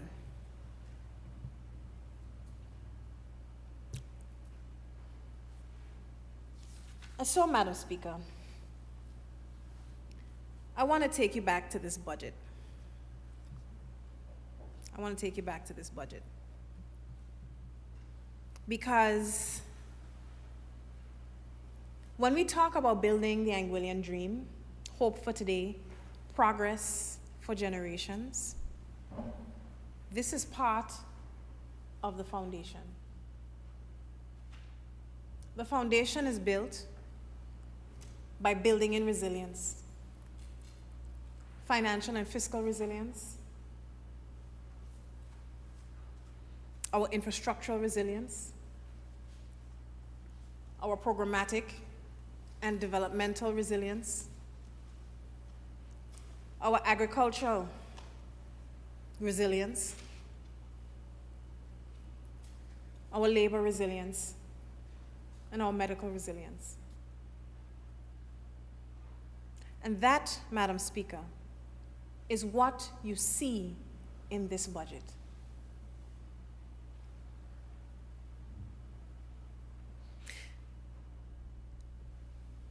And so, even when we talk about the opportunities for young people, Madam Speaker, I have to point to more of the initiatives that my ministry has been undertaking. And I know the Premier would have pointed at some of them in his budget address, but I want to go in a little deeper. And the reason why I want to go in deeper is because, Madam Speaker, when we were campaigning in 2019, 2020, we spoke at length about providing real opportunities to young entrepreneurs, about creating supportive environments for them, right? And creating initiatives that are targeted specifically to our young people. And you would see, Madam Speaker, that we would have campaigned, and I remember this night very well because we had a COVID campaign, shut down. Everybody was virtual. And we had a virtual campaign. And on that virtual campaign, I spoke about creating incubators for our young businesses and our young entrepreneurs, and about the value of nurturing partnerships to make it a reality. And just last month, Madam Speaker, we would have launched Anguilla's first youth incubator. And I say again, while they talk, we deliver. Because, Madam Speaker, this particular incubator, which was formulated specifically to protect our young people, to protect our young entrepreneurs, to give them the benefit of mentorship, reduce costs of factors of production, lowering the risks and the barriers, because we all know, it is a statistical fact, that many businesses fail during their first year of operations. We know it as true. And therefore, Madam Speaker, this particular initiative was our investment in ensuring that we continue to build the Anguillian dream, ensuring that our young people have access to programs that allow them to build a future for themselves. That is what this program does. And we know, Madam Speaker, that the cry of our young entrepreneurs has often been, yes, I have access to capital through a loan program in the Get Set program under the Anguilla Youth Business Foundation, but with the partnership of the Ministry of Finance and our Honorable Premier, we're going a step further. In 2025, there will be grants for our SMEs. Grants.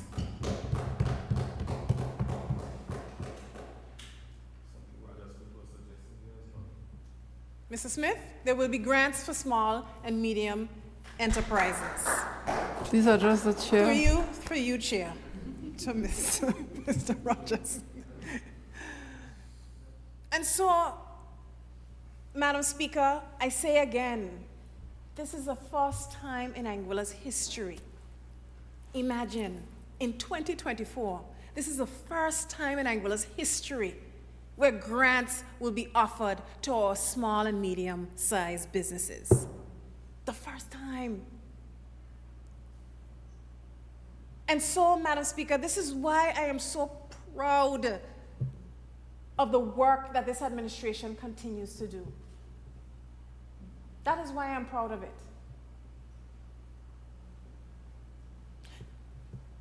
We understand, Madam Speaker, that we need to give our young entrepreneurs that opportunity. And so when you see things being developed like the new Lansingbourg Cultural Center, Madam Speaker, some people see it as concrete. Others see it as a bed for opportunity. Madam Speaker, next year in 2025, Anguilla will be the host of the Global Music Tourism Convention. Anguilla would have won that bid. An opportunity for our young artists to be able to be exposed to the best in class of music producers, music thought leaders, musicians, industries, to be able to build their craft, Madam Speaker. And while we have the partnership of the Aurora Resort and Golf Club, you know what they said when they saw the new Lansingbourg Cultural Center? We have to take it there too, because that is a world-class facility. And that is why, Madam Speaker, it is important to invest. And that's why we have to be thankful for these investments, because of the opportunities that they beget. the opportunities, and I want to take this opportunity to tell persons if they're watching to register your interest in the Lansingburg Cultural Center Christmas Market. Take the opportunity while it is there.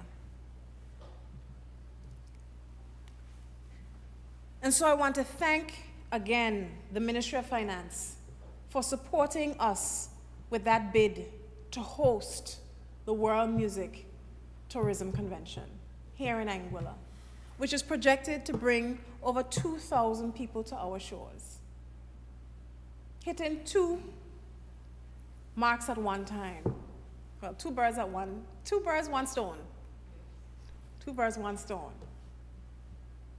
Allowing us to introduce more and diverse people to the unique beauty of Anguilla while exposing our young artists to the best in class in musicians and music professionals and leaders, so that they have an opportunity to understand and expose their craft and hopefully get an opportunity outside of our beautiful shores, a global opportunity. That is why we make these investments. That is why, Madam Speaker. And so I want to share, Madam Speaker, that we have, in this budget, invested significantly in the people of Anguilla. And you see those reserves that we talked about earlier? That is an investment in the people of Anguilla. That is an investment in the people of Anguilla to ensure that we can steady the ship against economic turmoil.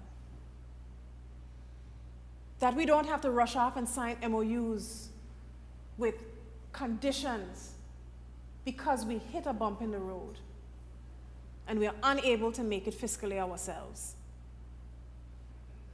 That is why we build reserves. And if you look at all of the other overseas territories, and I found this to be a very interesting exercise, Anguilla was the only one with no reserves. In 2020, the only overseas territory with no reserves.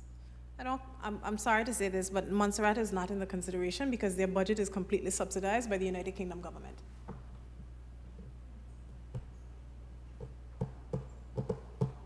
Right? And so when people make arguments and they say, oh, but look at this country, they're not in our position. They were not in our position in 2020. They were not. Most of them still had the ability to even take out loans. We couldn't even take a loan.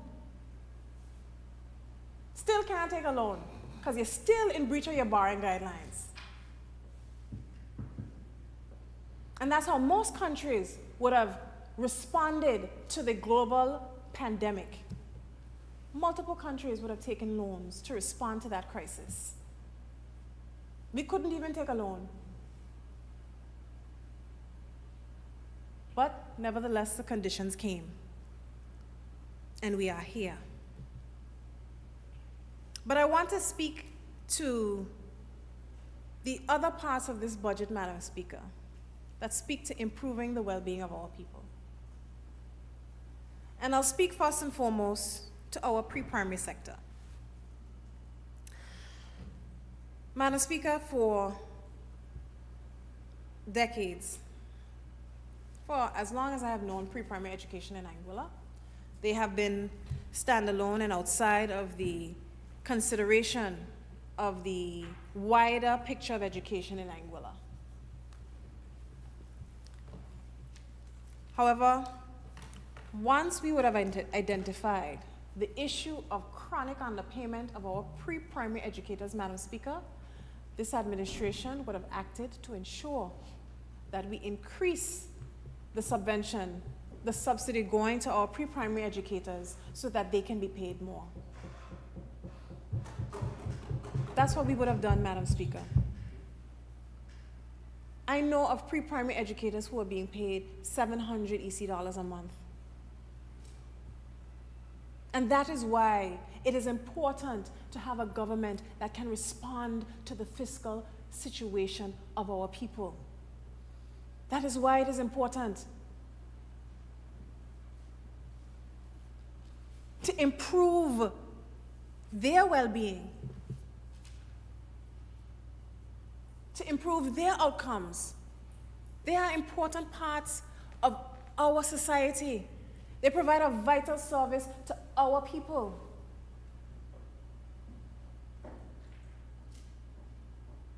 And so it is incumbent on us as an administration to recognize these injustices and as best as we can to address them. That is our responsibility.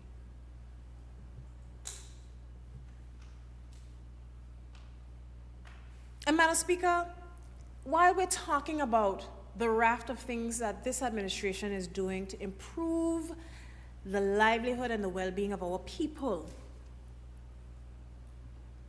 I have to talk to you about a personal story.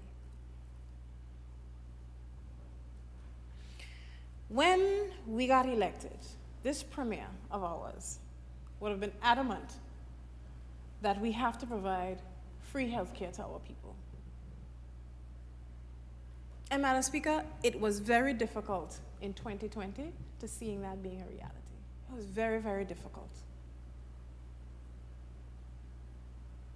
After the actuarial study would have been conducted, speaking to how best to format the program to ensure sustainability, our premier in 2022 or beginning of 2023 time frame.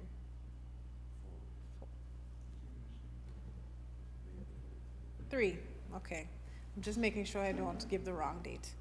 2023 would have launched the Senior Shield program. And so I want to speak to some stories of persons and constituents from my constituency, Madam Speaker.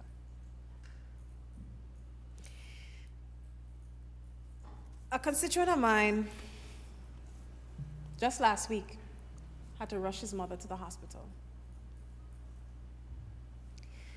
And she would have had an abscess. Pretty painful one. And after taking her to the hospital, I would have reached out to him to ask him, how's she doing, what's going on? And he would have said to me that he has been working in construction and he has been trying to build a house for himself. And it's just him and his brother taking care of his mother. His brother works in the hospitality sector.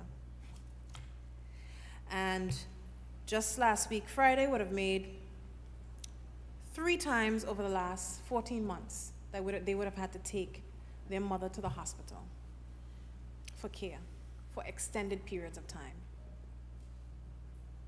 And he shared with me that the reality is that he has to hold the larger portion of the financial responsibility of taking care of his mother.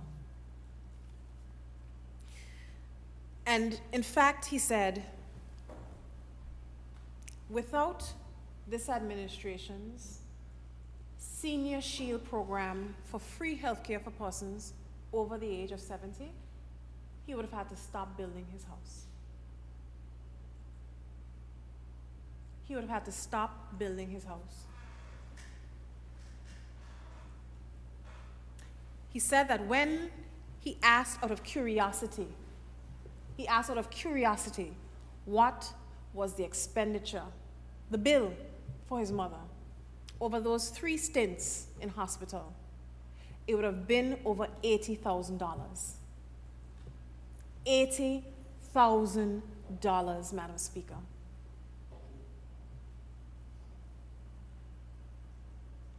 So you ask, who is the beneficiary? In what real way to the policies of this administration? Young people are.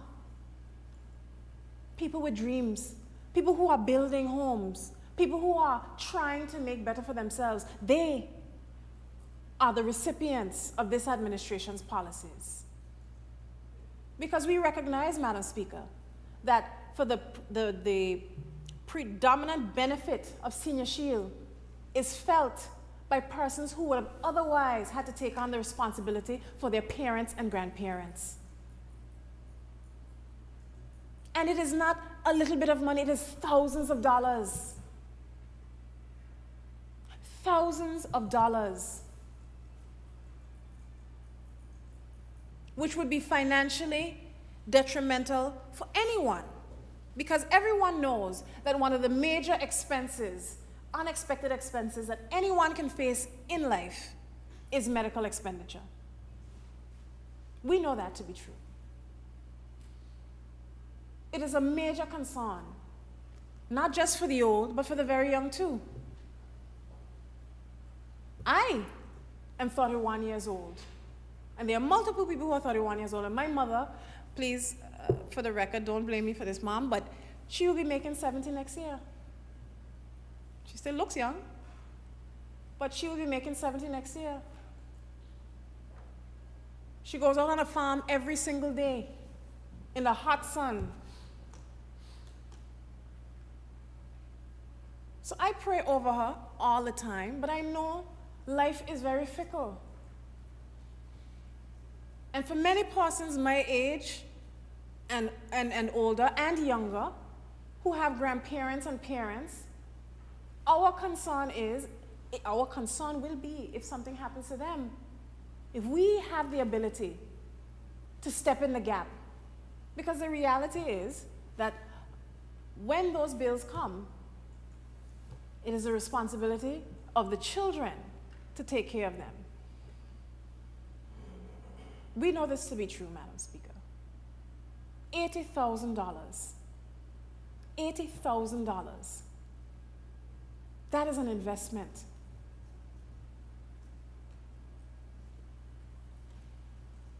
And so, Madam Speaker, when you think about the expansion of Senior Shield to Junior Shield, and what that will mean for the young entrepreneur who is interested in starting a new business,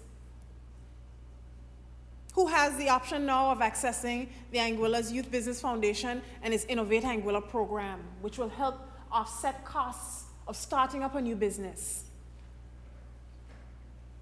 who has a young child, 2-year-old, and is asking themselves, what happens if my child develops an unexpected illness? And then I have to step in, because make no doubts about it, the child will always be the priority. I know persons, Madam Speaker, who wanted to pursue business ideas, who wanted to pivot, had a child. The child faced a medical emergency. And you know what they did? They went and they picked up a 9-to-5. Because it is important for them to get the funding to access to ensure that their child receives treatment. That is a real impact. And so having the Junior Shield now provides our parents, our single mothers, our single fathers, our nuclear families with the support to be able to use funding, because the government is providing through its policy initiatives for the well-being of their children. That is a real impact, Madam Speaker. And as we said, and as I said before, we all know that medical expenditure can be very, very large. I have a constituent of mine whose 2-year-old daughter started having seizures. And we know that the development of certain illnesses is very common, can be very common in young children. Started having seizures, Madam Speaker. Imagine the financial toll on those parents. Because nobody, no parent goes to sleep easily at night thinking, what happens to my child if I go to sleep and something happens to them while I'm sleeping? What happens? How do I get the medical attention for my child to make sure that my child is okay? That is the real impact of the policies of this administration, a caring administration, Madam Speaker.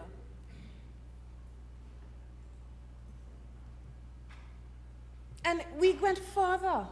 We went further. Consider, Madam Speaker, the removal of property tax, which the leader of opposition said we just up and introduced the removal of property tax out of thin air. Well, you know what? It didn't come out of thin air. It came out of being able to have predictable revenues and being able to say what you can actually do, what your administration has the ability to do.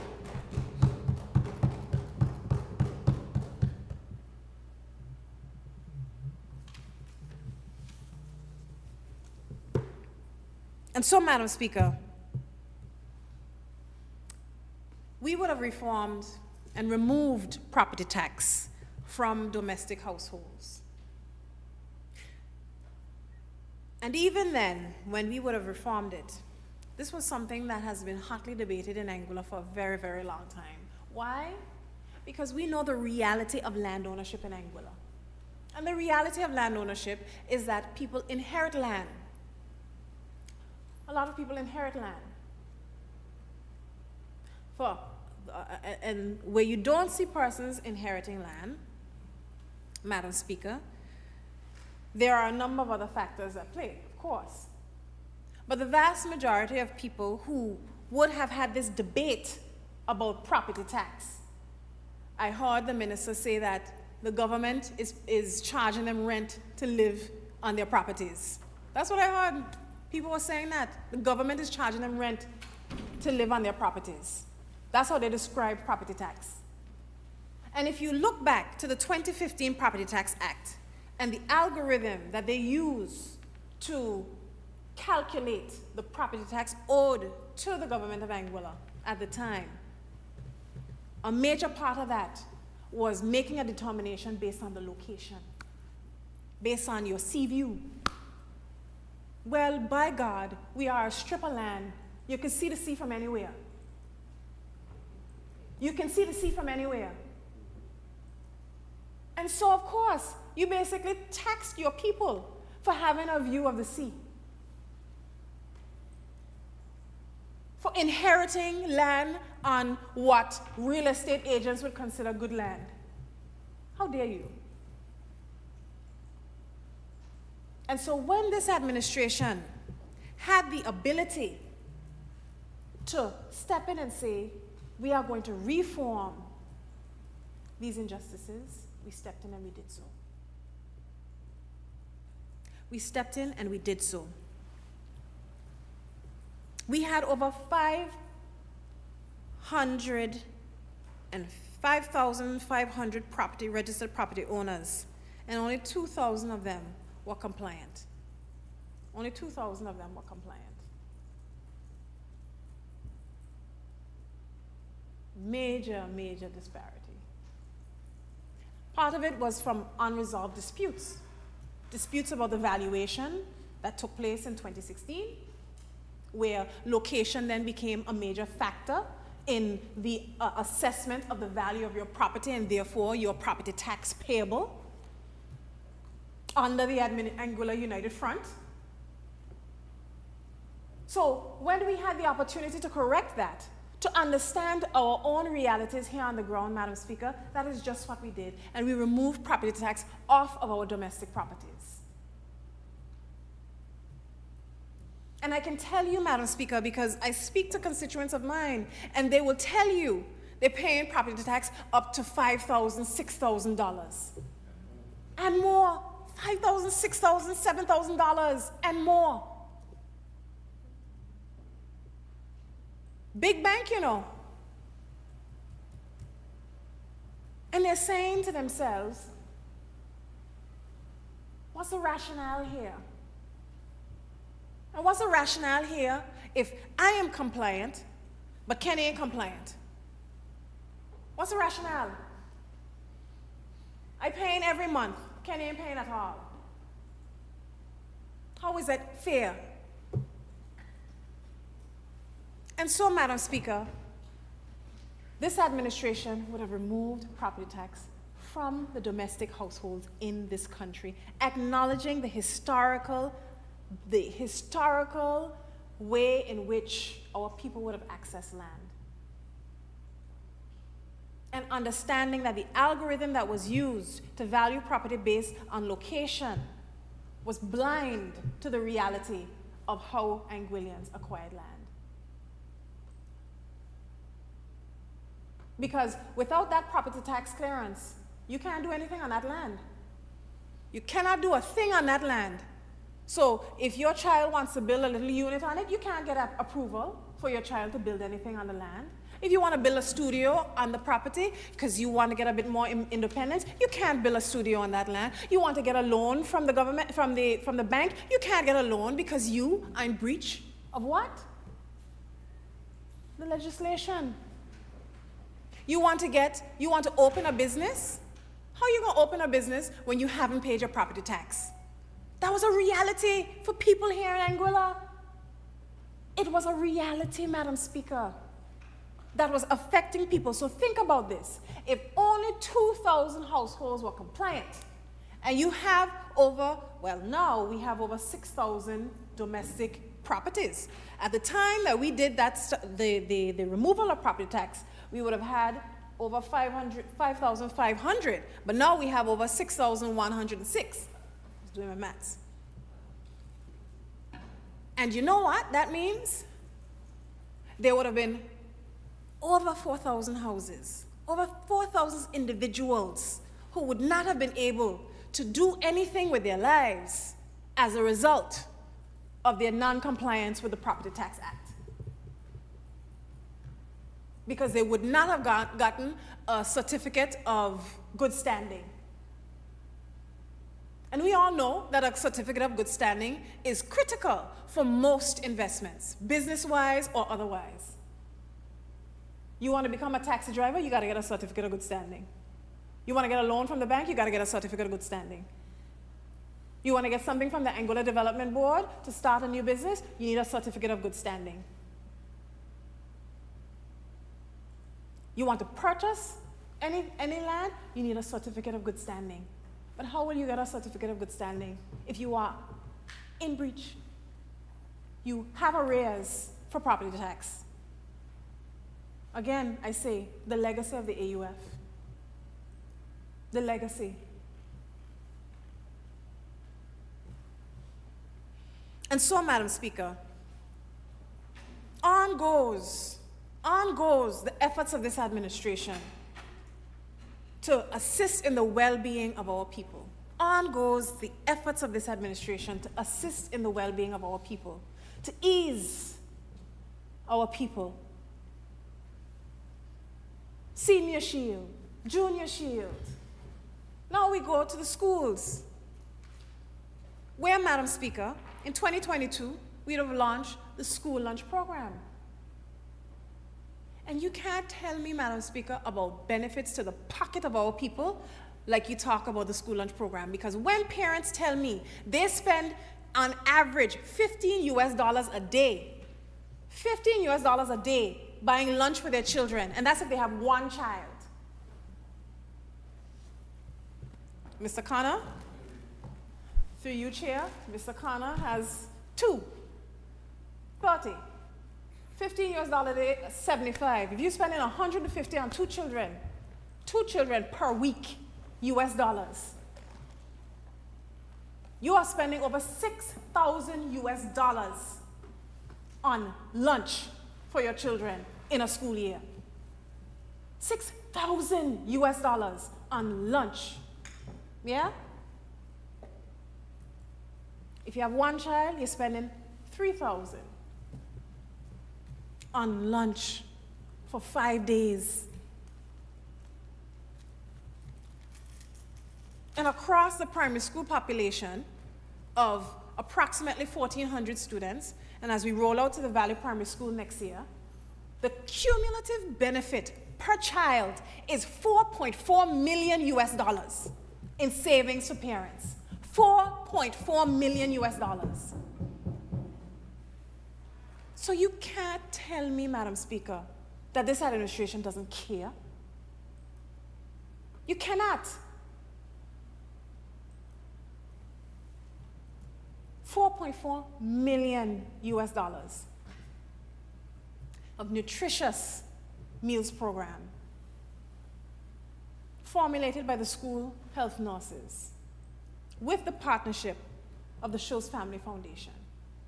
And now, in this budget, you will see the expansion of our meals program for the next academic year for the Albina Lake Hodge Comprehensive School.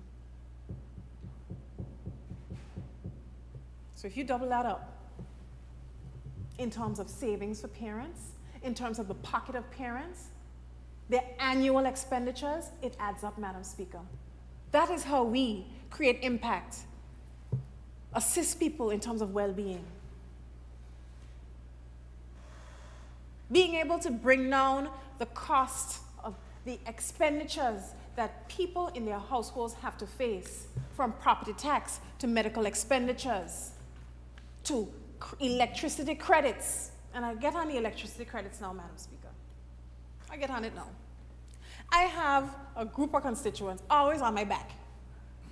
Always on my back. I love Aya. I love Aya. But they're always on my back about the credits, right? And said to me, since the credit started, she has paid $300 EC over the from the time we started these credits, $300 EC in an Anglic bill since we started the credits. $300 EC.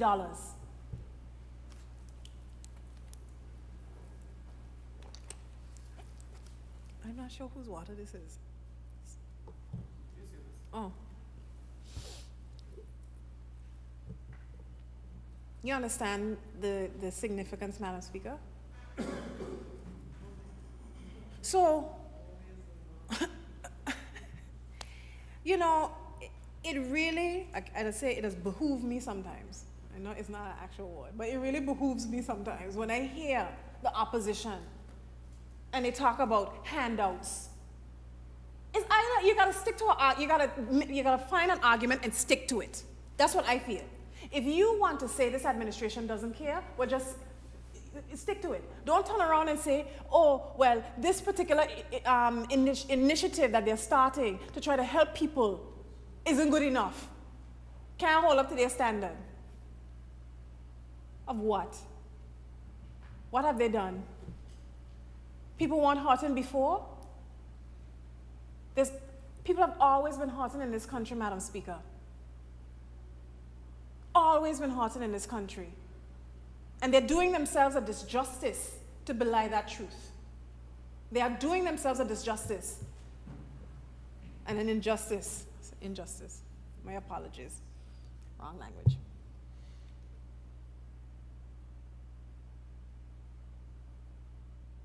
So, Senior Shield, Junior Shield, electricity credits, school lunch program, property tax removal. Where are we? Where are we? Where are we? A cumulative effort to bring down the cost for our people. And now, oh yes, here we are. We reach here today, the removal of GST on food. And the removal of GST on food. It's off medical products. Not only that, I'm missing out on some of the data. We've removed custom duties from pharmaceuticals, from medical supplies. You have all of these initiatives which we have implemented to assist the people of Anguilla. And yet,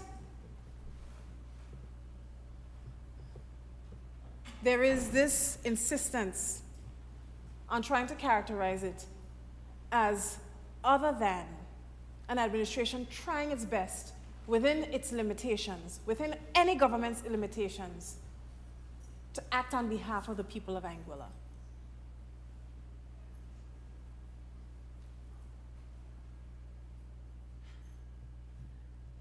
So as I said, Madam Speaker,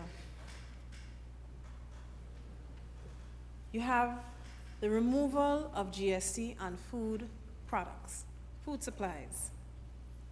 No.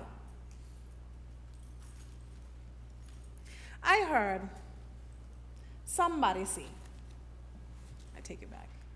I heard the leader of opposition say, excuse me, I'll be specific in my interventions and contribution. I heard the leader of opposition say that this administration cherry-picked their idea about the removal of food and GST. I would like her to know that this particular initiative of removal of food and GST was in the works way before they came with their fictitious plan to the people of Anguilla. Because I'll let you know, their fictitious plan, I ain't getting into that. That's for another day. Tomorrow is the 17th is a substantive debate on that particular matter, and I will address it at that point in time, Madam Speaker. Because what this administration has always done and stood by is data-driven decision-making. Is data-driven decision-making. And I can tell you that what is a hallmark of the Anguilla United Front's the Anguilla United Front opposition's approach to decision-making is to shy away from data. It is their approach to shy away from data. And you know why I can tell you that? Because it would have been a hallmark and a picture for me. I would have been able to respect them as an opposition had they showed up to this honorable house when the Ministry of Finance would have made its presentation on the picture of Anguilla's fiscal position and raised their questions about their plan and how it fits into that fiscal picture. I would have had respect for them at that point in time. I would have said, you know what? They're willing to face head-on the actual realities, the actual data of this country. But where were they? Nowhere to be seen. Nowhere to be found. The general public was invited to this house and they could not make the time to appear. After presenting to the people of Anguilla snippets of their concepts of a plan.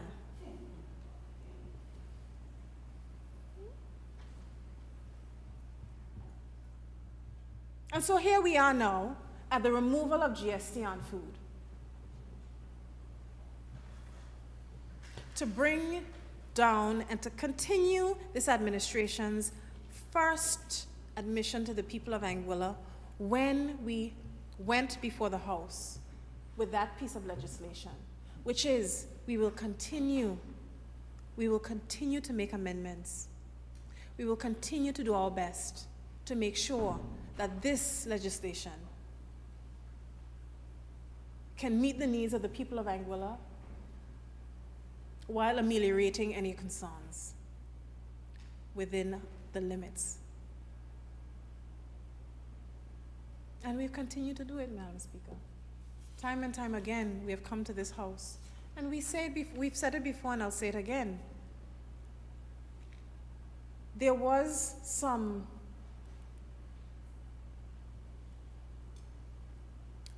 residual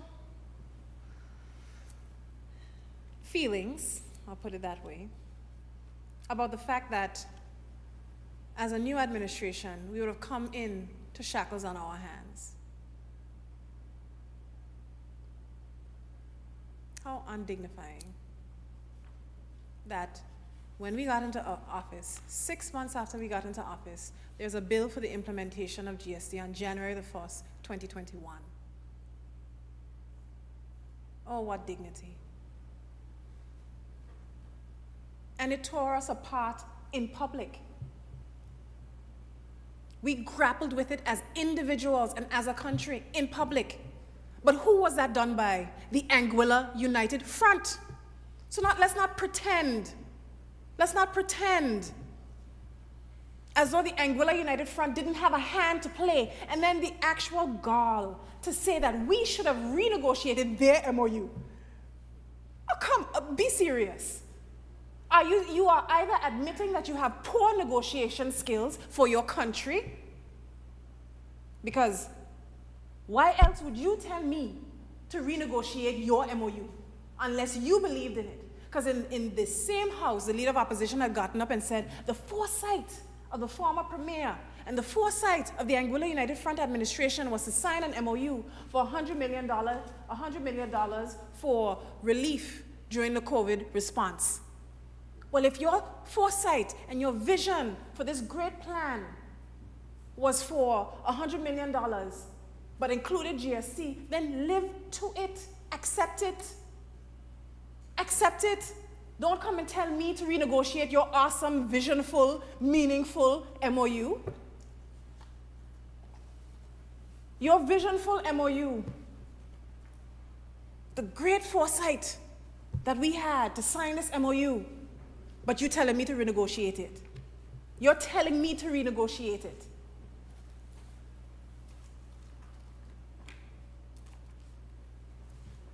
I'm going to borrow the memo for road knots was, make it make sense. If I believe in my ability to negotiate agreements or what's not, and I feel I am superior to this administration in negotiating MOUs. The AUF is better than the APM in negotiating MOUs. And we had so much vision when we signed this MOU. Then why are you telling me to renegotiate your MOU? There's only one reason. There's only one reason that you could tell me to renegotiate something you negotiated. It's because you think you didn't do a good job. You think that you failed. You think that you failed. 6 months in, January 2021, the implementation of GST. Come on. And we fought to push back that implementation. 18 months we pushed it back by. 18 months. It was supposed to be implemented 6 months after we got elected. 6 months.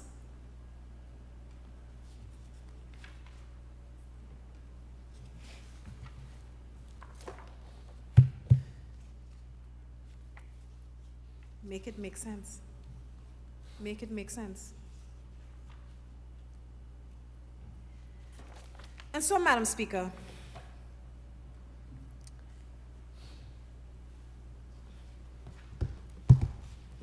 this budget is a testament to tomorrow, to the future. But we have to nod and recognize the past. We have to recognize where we came from in order to prevent ourselves from making the same mistakes again. We have to.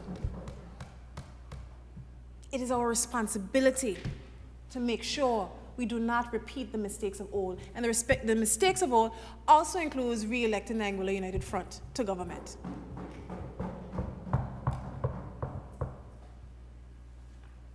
Because they also have a record. And we know what an Anguilla United Front administration means for this country. We have always known what they mean for this country.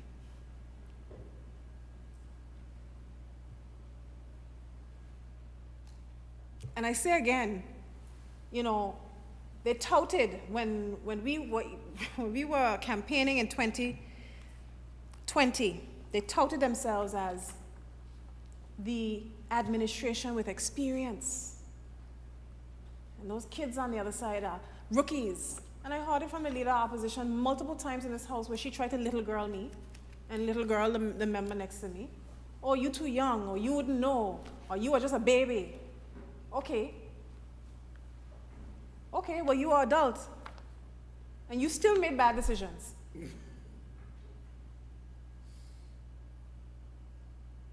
Bad decisions like telling me to renegotiate an MOU. You can't make it make sense. Renegotiate an MOU you negotiated. So basically tell me your decisions are bad decisions.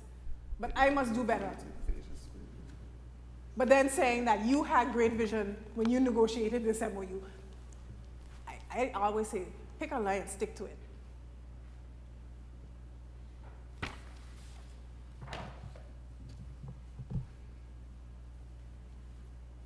And I'll go back to something that, and just for information for the general public, because it makes me laugh sometimes.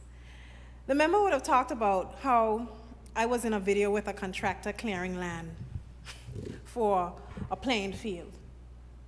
The location where we were at is where the prospective playing field is scheduled to be, but the clearing of the land was for security purposes.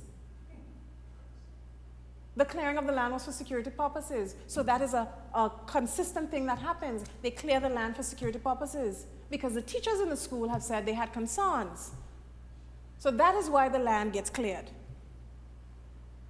Because they don't want to have anybody in the space around the school.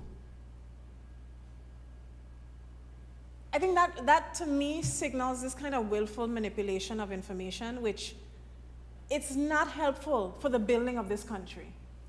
It's not helpful.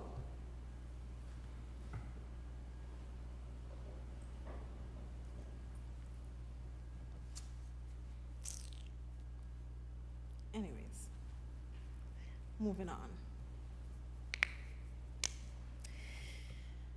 Madam Speaker, I want to speak to another development under this budget, which I'm very proud of, which is in relation to our capital program for 2025 and the Zenata Haven redevelopment. And the Leader of Opposition referred to this as a development that's taking place because the airport is being developed. Nothing could be further from the truth. And we know, Madam Speaker, that Zenata Haven has been overdue movement and replacement for many, many years. If you look at the infrastructure at Zenata Haven, you will notice that it is not fit for purpose, that it does not signal proper rehabilitation of our young men, and it does not provide them with the opportunity to basically be able to engage in positive activities at the Zenata Haven home. Anybody who takes a visit there will know that. And that has been the case since they were put there. It's not new. In fact, my chief probation officer consistently reminds me that they were told it's a temporary move. They were told it's a temporary move.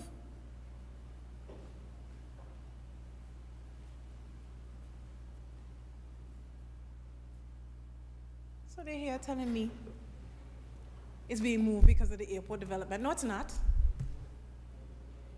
This is a strategic investment in our social justice wraparound systems, which I have spoken to at the start of my presentation, Madam Speaker.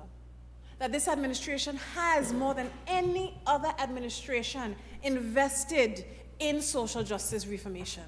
Whether it is decriminalization, whether it is the Child Justice Act, whether it will be the Rehabilitation of Offenders Act, whether it will be the Comprehensive Violent Prevention and Reduction programs that we will engage in, and now the redevelopment of Zenata Haven, more than any other administration, including the electronic monitoring system, which we will also have in place in 2025. More than anybody else. The level of investment in social justice reforms.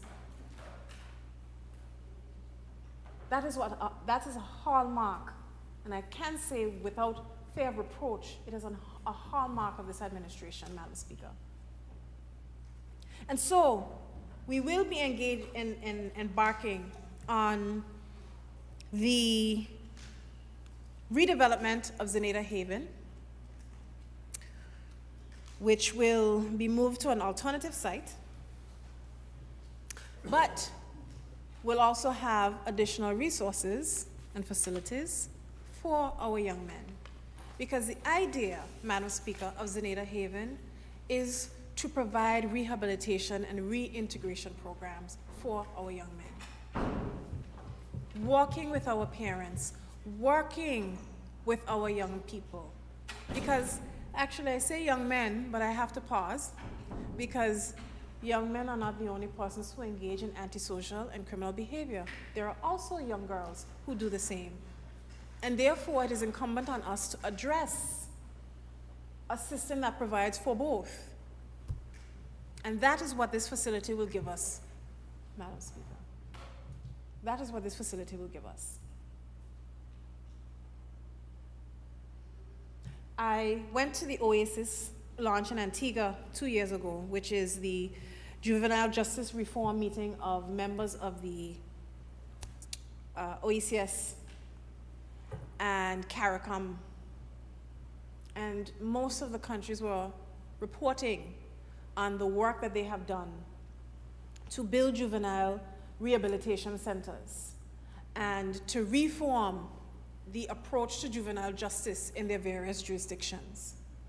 And from all accounts, Anguilla was the only jurisdiction that hadn't approached comprehensive juvenile justice reform.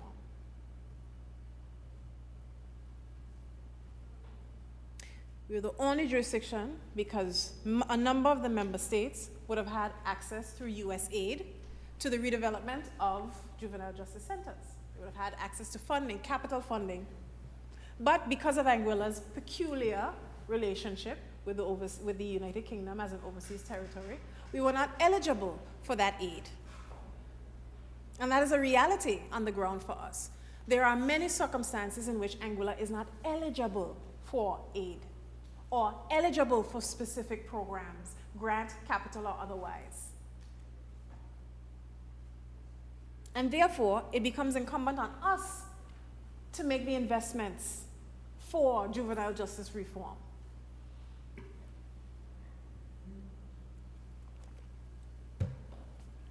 Which is just what we will do. Which is just what we will do. And I know that this is something that has been outstanding for a very, very long time, or one or the other. It's been outstanding, but it hasn't been a priority. It is a priority for us. Because it does mean something to have a rehabilitation center that actually rehabilitates our young people who are in conflict with the law. It does mean something. It means something to, as I said before, our main economic driver, where the risk of recidivism is reduced by virtue of interaction with our juvenile justice reform measures. Therefore, meaning that we have more active and more positive citizens engaging with our wider society and our wider workforce, which means less antisocial activities will be taking place. That is the reason why there is such an investment in juvenile justice reform. Because the idea is, in these small islands, in this small country, where everybody is a stone's throw away from the next body,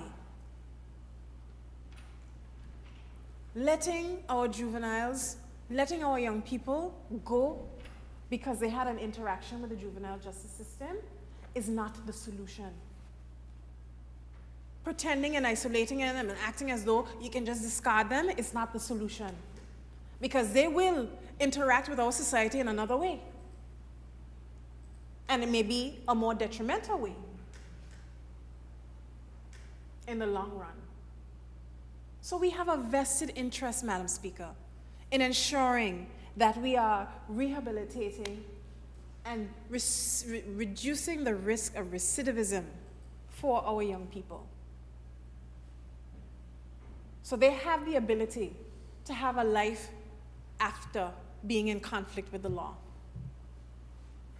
That they have a country that believes that they do have a life after being in conflict with the law.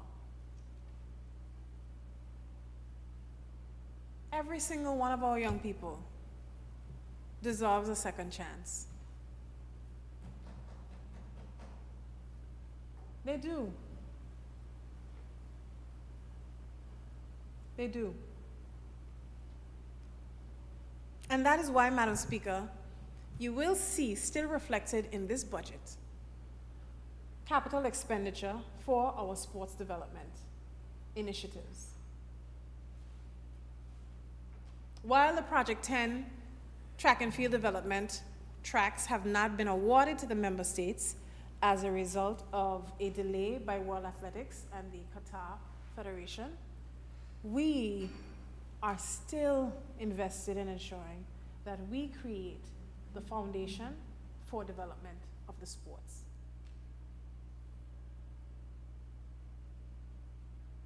That is our pledge, Madam Speaker. And so, as we look to develop our young people in ways that we know for a fact, and I say this administration has made itself a data-driven administration more than any other before it. Because the Anguilla Labor Market Survey has conducted a skills gap and identified that the main skills that are missing from the 2019 survey were in relation to technical vocational education. In the vocational skills area, that was a major skills gap identified in the Anguilla Labor Market Survey. And so the investment in a new technical vocational education training center, which will go hand in hand with a wider ministry push for our agricultural initiatives, our poultry initiatives, building out our green and blue economy, will be a critical part and is a critical part of this government's commitment to our young people in the future, Madam Speaker. Because having the data is just one side of the coin. You have to be able to do something about the data. You have to say, if it is important for us to provide those opportunities for our young people, then our country must be in a position to make investments, to ensure that they have the skills necessary to fill the positions identified in the labor market survey gap. And that is exactly what we are doing. So when you see our Honorable Minister of Sustainability, Innovation and the Environment making historic investments in agriculture, building an agro-city in the middle of the country, called the Canopy. I keep calling it the agricultural city, but, you know, potato, tomato. Potato, potato? Potato, potato.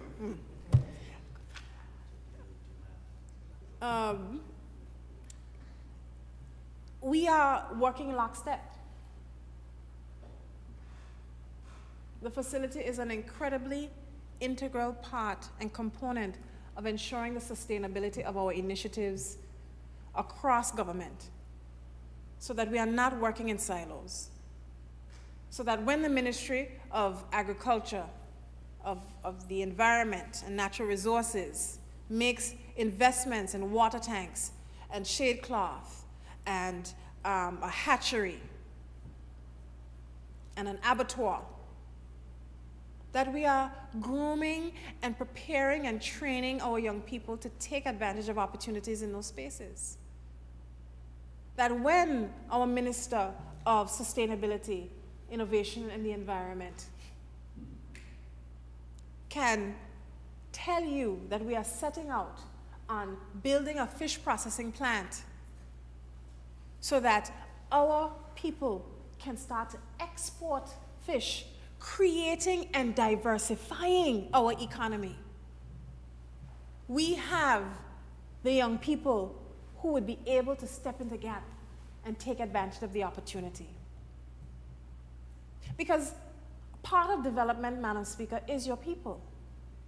And part of this question of diversification, the question that comes before diversification is the question of investment.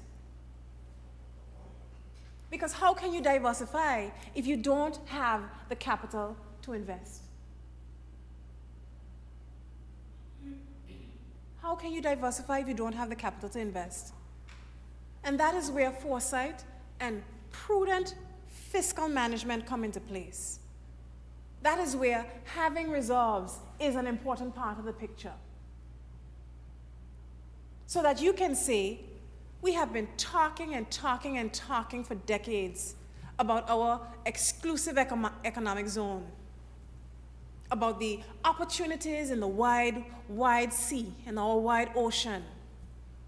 But we cannot tap into it because there's nobody who can invest in it, who can start the investment. But the change has come. And this administration,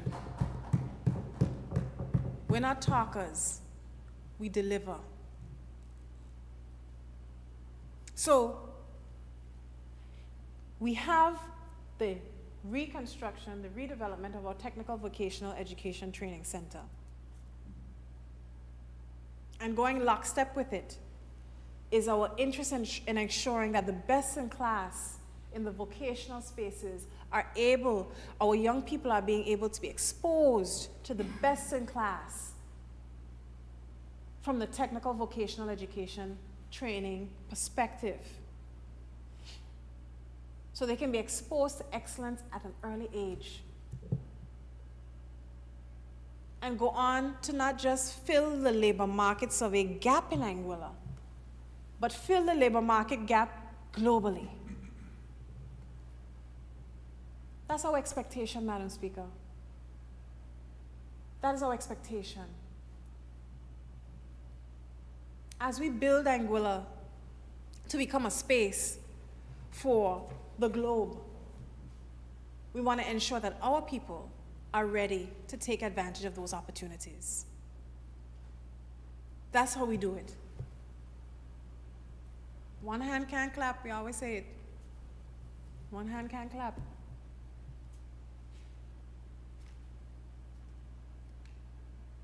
So, Madam Speaker,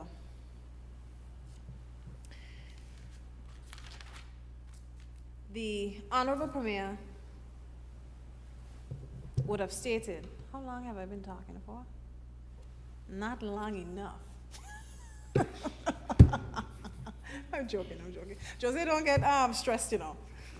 I must harken back. He has to leave in 10 minutes. Yes, I know you have to leave soon. I must harken back to something that struck me when I went to the Commonwealth Youth Forum in 2023. And while we were sitting around the table with all of these Commonwealth countries, the topic came up about debt being a millstone around the necks of young people. At the Commonwealth Youth Forum, you know, it was young people younger than me and a little bit older than me, presenting to all of the Commonwealth nations about how debt, unsustainable levels of debt, are a millstone around our necks. And I couldn't help but draw a direct parallel to Anguilla. Because $500 million in debt in 2020, $500 million in debt in 2020 was our reality. For a country of 14,700 people, 15,000 people, every dollar you spend in debt repayments is a dollar you could have spent in education. Every dollar you spend in debt repayments is a dollar you could have spent in sports development. Every dollar you spend in debt repayments could have been a dollar you spend in the creative economy. There is a direct trade-off between debt and opportunities, debt and development, a direct trade-off. And Anguilla's debt was unsustainable. It was unsustainable, Madam Speaker. And it was and is a millstone around the necks of our young people. So while we can say, and this is just a reality, Madam Speaker, because while we can say on one hand that the banking resolution, we made hard decisions for the banking resolution to ensure that we have the survival of our bank, there was a trade-off. There's always a trade-off. And the trade-off of that guaranteed debt for the Social Security was that we are paying twice. You are paying twice.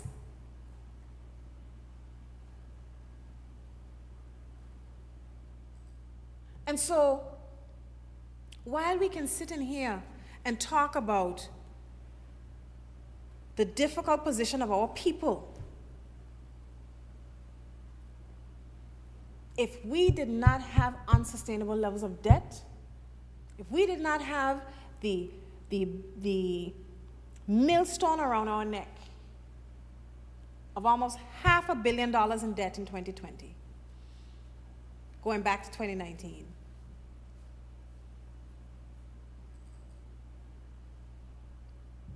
then the people and the young people in Anguilla would not have had to face the reality of saving the banks. While we say it's a responsibility of saving the banks, because the responsibility of saving the banks is the responsibility of the young people in this country.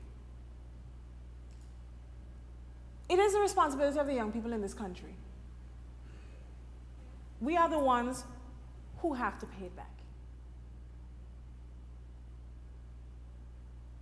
And so, while we can talk about who is to blame, the reality is that it exists. The reality is that the decision was made. And once the decision was made, the decision also, embedded in that decision, was the responsibility to pay it back. And that is where the goods and service tax came in. That would have always been a part of our reality as Anguilla. And that is why I drew the direct parallel to other overseas territories, Madam Speaker.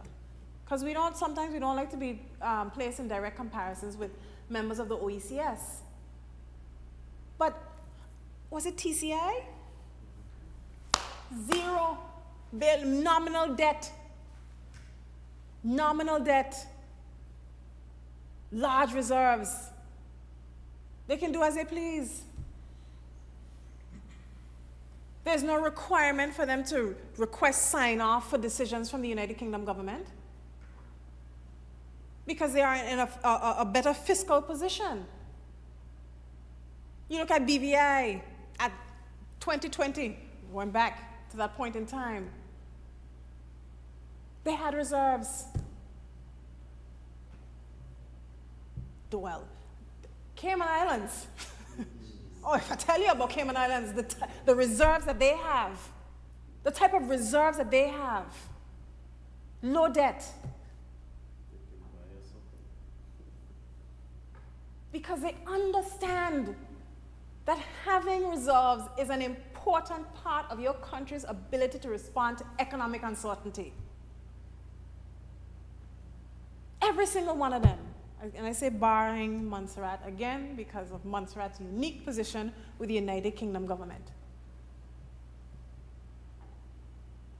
So no, Anguilla was not in the same position. Anguilla had unsustainably high debt where they didn't. Zero reserves where they had reserves. So it was a different picture. It was not the same picture.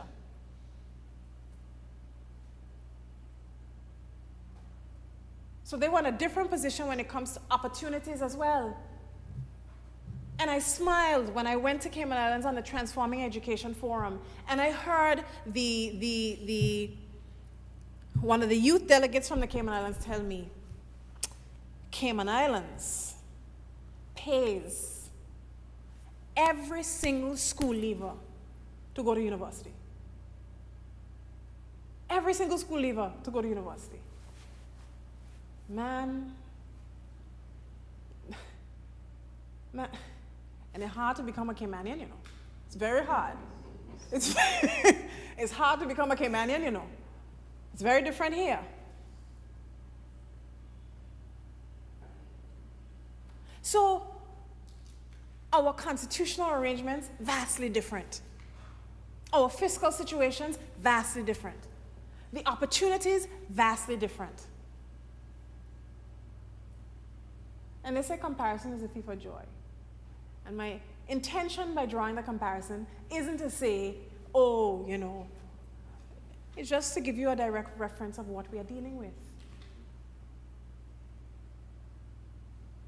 And that is why, Madam Speaker, while we lower the levels of our debt, while we take down Anguilla's debt, and this administration has aggressively wanted to tackle our debt because we understand what debt means to our young people. We understand why we need to get rid of it. We have to simultaneously invest in the future of our people, building the Anguillian dream and hope for generations. We have to simultaneously we have to walk and chew gum, as my mother likes to tell me. You gotta walk and chew gum. Yes, in an ideal scenario, you could have just focused on paying down your debt. But we are not operating in an isolated state or in a vacuum. We are operating within a global context. A global context that includes the fact that everybody is trying to get to a better food secure position in terms of food security. CARICOM targets of 25 by 25%.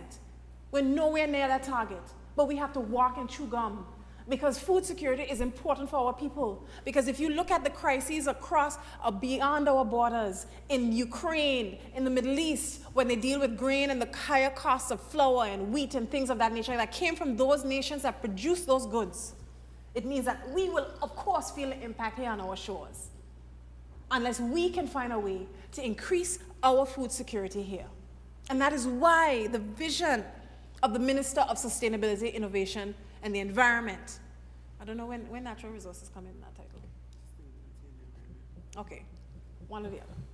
That's why her vision in going into a ministry with nothing, stepping into a ministry with nothing on paper, to craft a way forward for our people, for food security, and stepping up in the way she has to be applauded, Madam Speaker. It is groundbreaking. Never before seen in this country, because we've never had anybody serious in agriculture. Let's be honest. We have never had anybody serious in agriculture and natural resources. I don't want to talk about the minister's policies, but under this administration is where you will see a climate change policy headed and charged by our Minister of Sustainability, Innovation, and the Environment.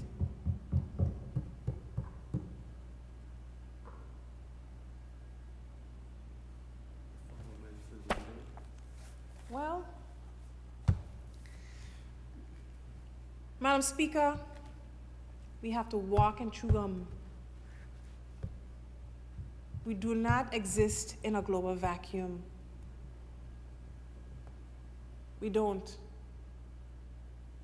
So while we are aggressively trying to reduce our debt, because, understand this, Madam Speaker, understand this.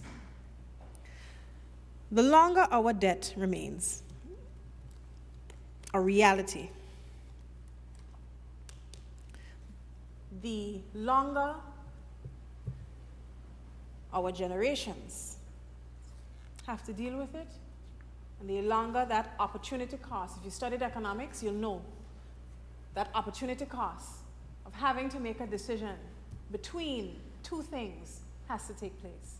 Between debt payments and youth empowerment. Between debt payments and concessions for businesses, or building new environments for our businesses. It provides, it forces governments into opportunity cost scenarios. And so a financially prudent administration has to address it, has to take it head on. If we are to provide an Anguilla where anybody can flourish, anybody can flourish. And so when you see investments in a hyperbolic chamber in our budget to go in line with the diversification of our tourism product, to dive tourism. You understand that while we are building our economic drivers and diversifying them to provide more opportunities for young people, more opportunities for persons who want to have a diverse experience coming to this island, an eco-friendly experience, that is taking place under this administration. That is with the leadership of this administration. That is with the foresight of this administration.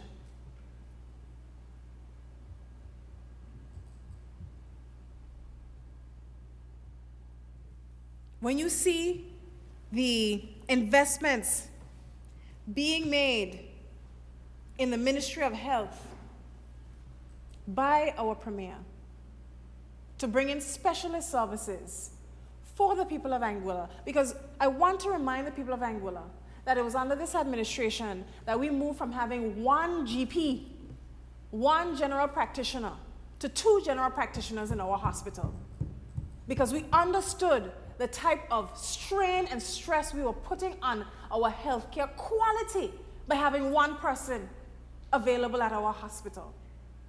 And that was not a decision that could have been taken without financing, Madam Speaker.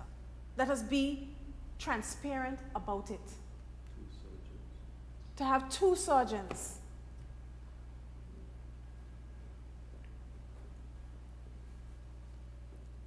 We know that our people want more specialist services here in Anguilla. And we know that in order to attract the best and retain the best, we have to pay the best.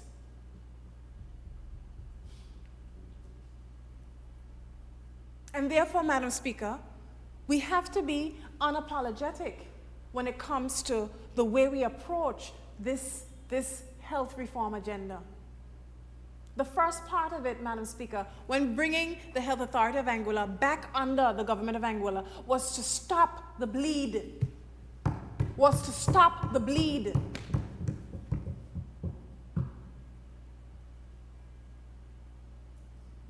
What kind of investments can you make in an institution where the fiscal and financial position were obviously on the decline, continuing to deteriorate? Financial positions where you cannot account for where money is going. It's crazy. So we had to stop the bleed. Proper financial accounting. Better oversight. So even the Public Accounts Committee can take a look into our Department of Health Services.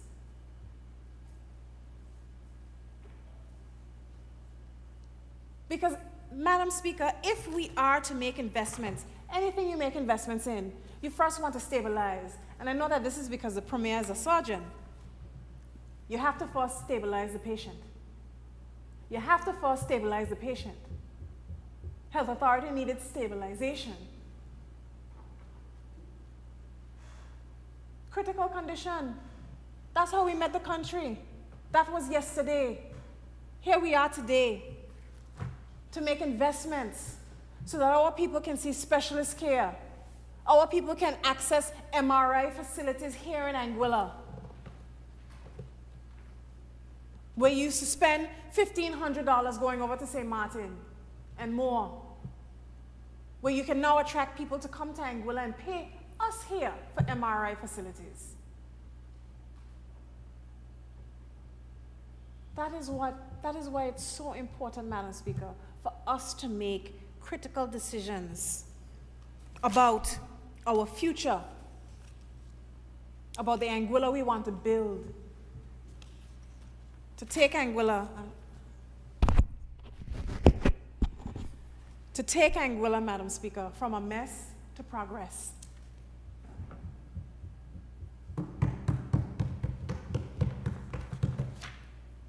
And I will say, Madam Speaker, if you go through this budget, you will see that the expenditure estimates have increased for 2025. specifically under the head of personal emoluments. And I wanted to raise this specifically because very often we have conversations in our various ministries with persons who are on the front lines of providing services to the public.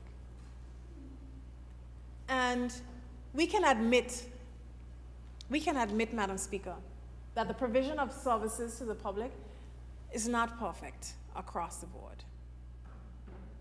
We can admit that. But we can also understand that we are on the path of improving them. We are on the path of improving them. But Madam Speaker, if I tell you that although the single and wide electoral member, Mr. Jose Vanterpool, can get in this house and talk about a living wage, and talk about the members' historic minimum wage, what they can fail to acknowledge is the fact that there are persons who work for government who are earning way less than minimum wage. Way less than minimum wage. On the poverty line, in working for government. That's a reality. These are people's real stories, Madam Speaker.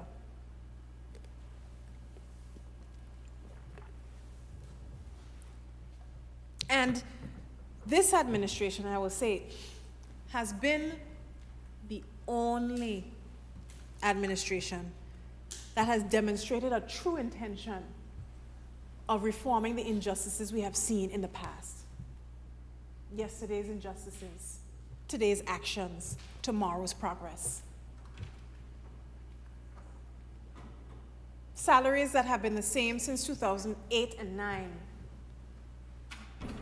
This administration reverted them for our public servants, for our people on the front lines. The civil servants' back pay cleared. Owed and cleared. And a comprehensive salary review on the table.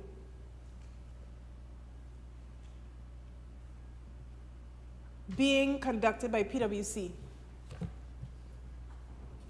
to ensure fairness in our salaries and wages. Can't speak for anybody else.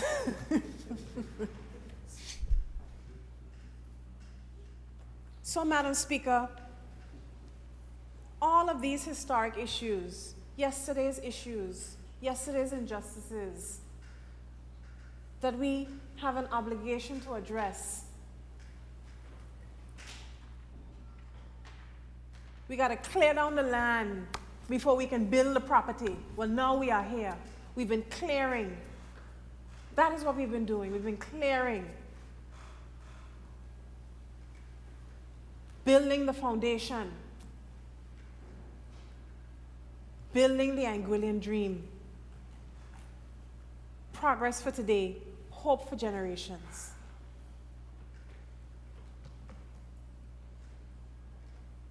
That's part of what it means, Madam Speaker. So I can tell you, when I speak to my teachers, and they ask me, and they're saying, the conditions that we're working in, we don't feel valued. We didn't take the approach of, that's just the way it is. We addressed it.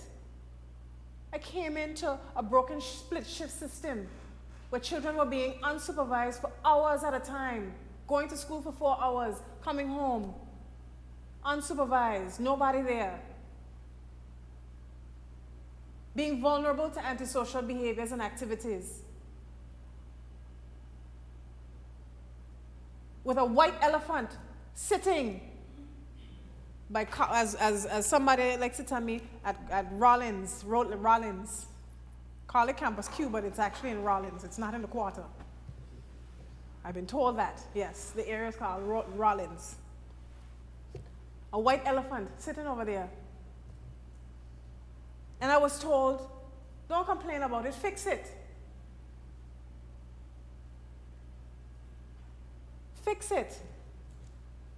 It took $36 million just to get it operational. $36 million of the people's money.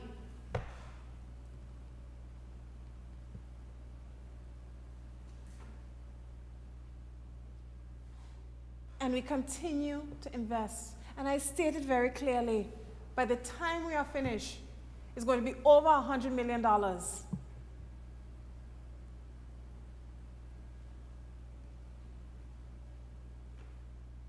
To remedy that decision. And so, Madam Speaker,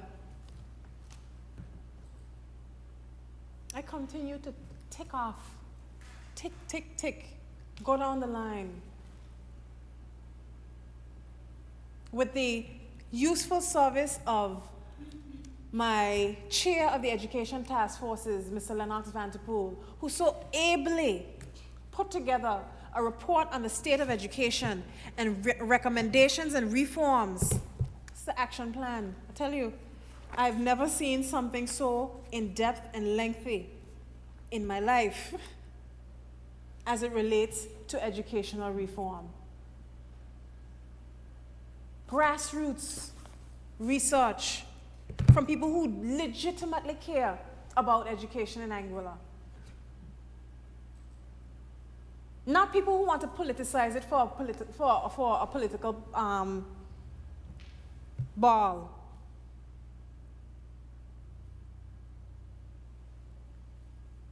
Not just people who want to politicize it as a football. Because I'd raise to people, I'd raise to anyone, that the moment you start saying the system of education is this and is that, and you pick up your finger to point, you've already failed the country. You've already failed.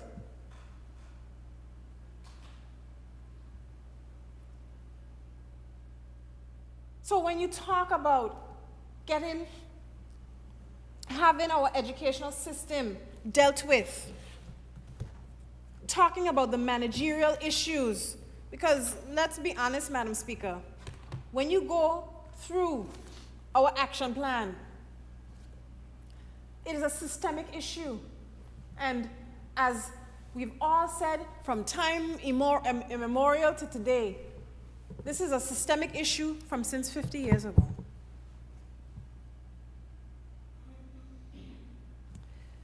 We have excessive workload for our primary school students, a lack of focus on literacy. So, when you think about the fact that children are leaving our primary school system with a simple functional literacy, age of 9, it's ridiculous. And it has been the pattern. It has been the pattern. And it's our responsibility to work together to see it improved.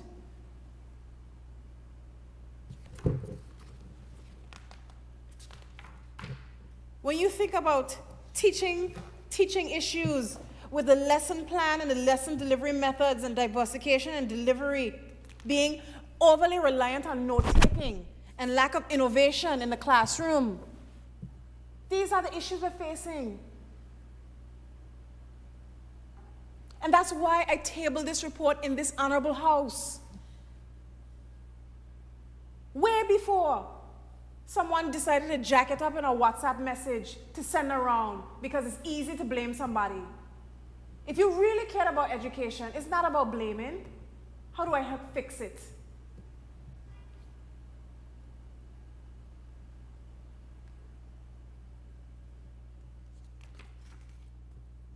You're looking at 137 recommendations, Madam Speaker.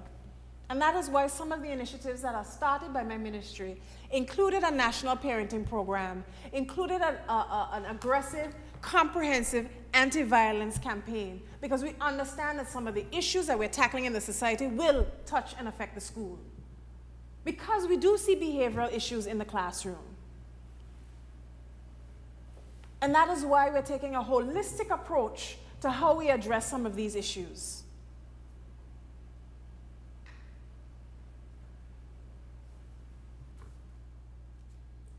I recall sitting in one of the task force information gathering meetings with a group of students, about 30 of them. And you know what some of those children said?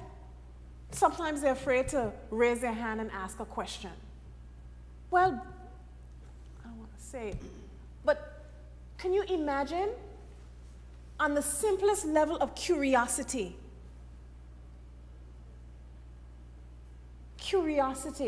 being able to ask a question? We're not seeing it in our system. It's not being actively encouraged within the system. That's damaging for anybody, Madam Speaker. That's damaging in relation to our future, because curiosity is the bedrock of innovation. It is the bedrock of development and advancement. You cannot advance if you're not curious.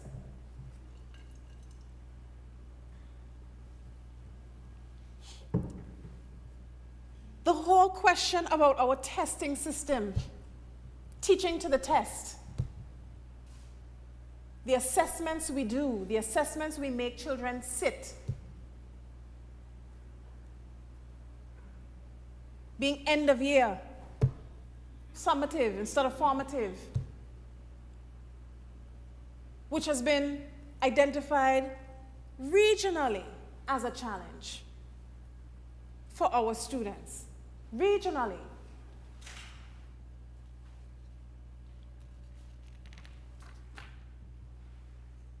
And so this question about how do we approach holistic evaluation of our children, we have an obligation, Madam Speaker, because we don't have anybody else to build our country except for our young people who are coming up in these systems. So we have to look at it from a holistic perspective. And of course, the issue of safety and security, which is why we made such heavy investments in the supplementary budget for 2024 in security around our schools. And so when you look at the increased expenditure in education, you have to be able to acknowledge that there's actual data, there are lived experiences that is driving the government's investment in security. And it is our obligation to respond to those issues. And respond we did. And respond we will. That is our obligation.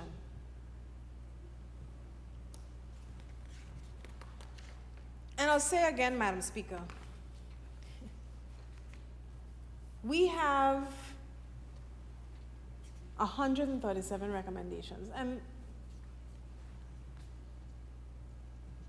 while it may seem overwhelming, of course, the approach is to stratify and categorize based on urgency and importance. Because we always know you have to stabilize the patient. Our Premier has given us that approach. We've learned that from our Premier. So yes, we do have to prioritize. And that is why our first priority was safety and security. Our first priority was to send to procurement alert systems, intercom systems for our schools, increase the budget for security at our schools, gating and security for our schools. You will see if you walk past or drive past our Valley compound, the new black wrought iron gates.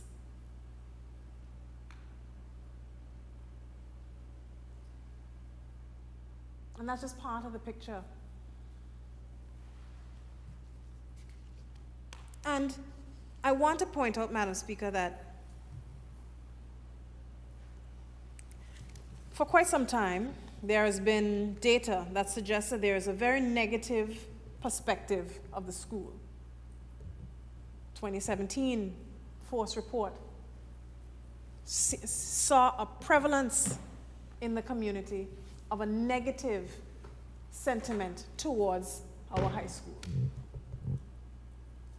the majority of people had a negative sentiment towards our high school. 2017.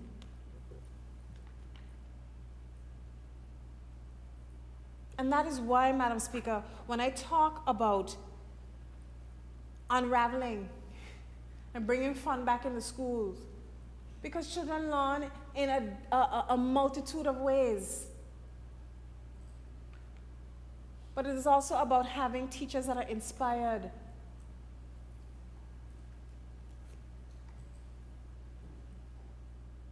And very often, we see management issues impacting our teachers' attitudes towards the school system. And that is not how it should be. That is not how it should be.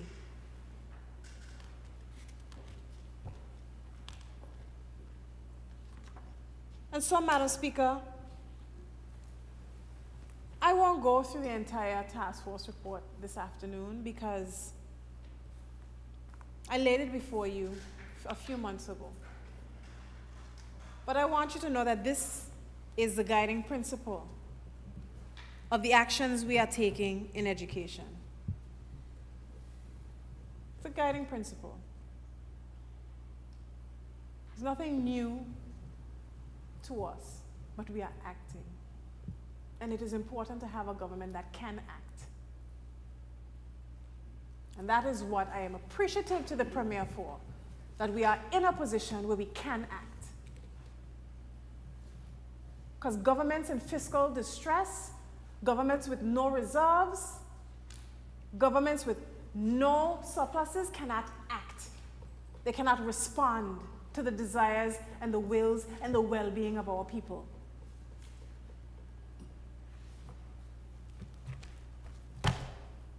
And so, Madam Speaker,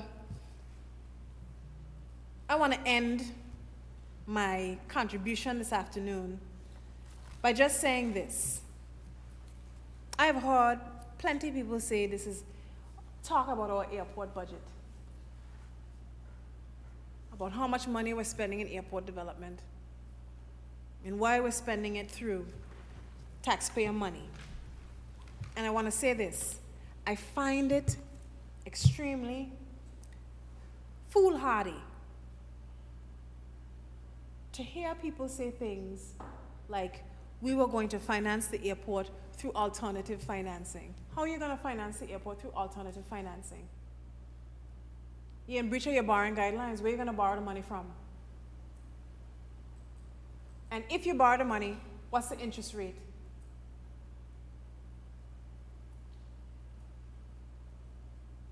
Madam Speaker, no matter how you twist it, the people of Anguilla pay for airport development. No matter how you twist it, the people of Anguilla pay for airport development. Whether it is through a loan or otherwise.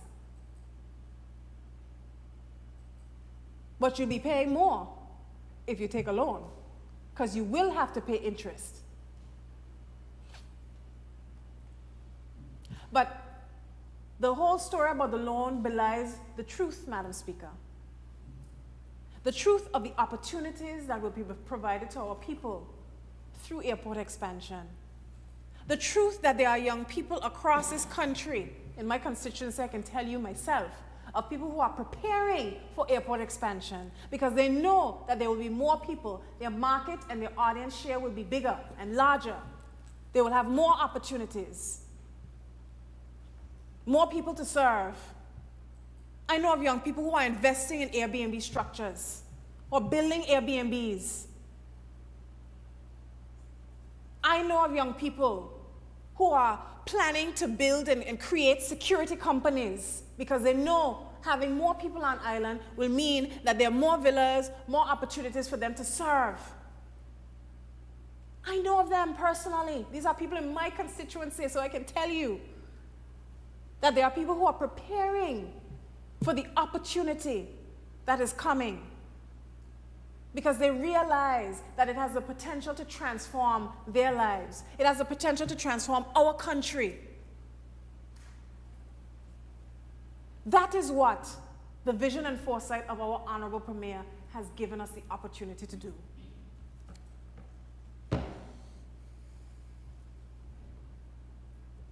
The airport development is not just concrete. And I find it ironic that, that members of the opposition love to reiterate this phrase about you can't eat concrete, but yet they can say on their first anniversary of being in opposition that the foresight of the Anguilla United Front administration was in having these construction projects so the economy could continue to sustain. So you couldn't eat concrete back then? The economy wasn't functioning back then? You're only eating concrete now. The AP programs keeping the country afloat, giving people opportunities to work, to feed their families. But now, the airport development and the Lansing Cultural Center that put hundreds of people to work isn't putting money in people's pockets so they can feed their families, so they can pay their loans, so they can build Airbnbs, so they can get startup funding for their own businesses. Isn't feeding people?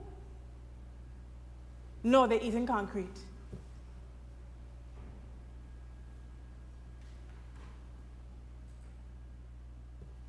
And so, Madam Speaker, the choice is very simple and the choice is very clear. This administration has invested in the well-being of our country, the removal of property tax. We have invested in Senior Shield, in Junior Shield, Innovate Anguilla, electricity credits, removal of customs duty on medical supplies, making them GST-free, food vouchers, so many programs in order to ensure the well-being of our people. Ensure the well-being of our people, ease their pockets from expenditure that would have otherwise crippled them, while making investments in the future of our country, in the Anguilla reimagined,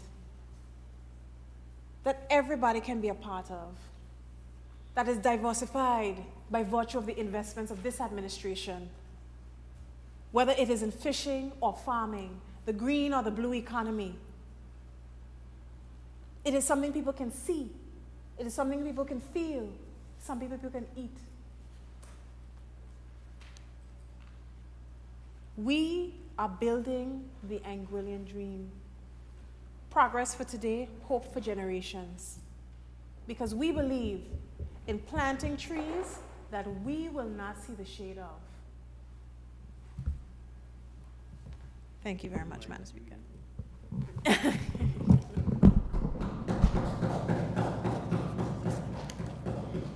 Thank you, Honorable Member. Considering the time, I don't know if we want to call it a day here or continue. Call it a day. Yes, okay. So we will adjourn until tomorrow morning at 9. Okay. Can someone move in second? Madam Speaker, I move that this House be adjourned until tomorrow, 12th December 2024 at 9 a.m.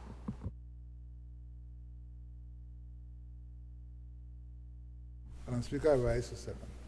It has been moved and seconded that this Honorable House now stands adjourned until tomorrow, December 12th at 9 a.m. Those in favor? Aye. Those against? The ayes have it. This Honorable House now stands adjourned until tomorrow morning at 9, December 12th. Thank you, members. Have a good evening.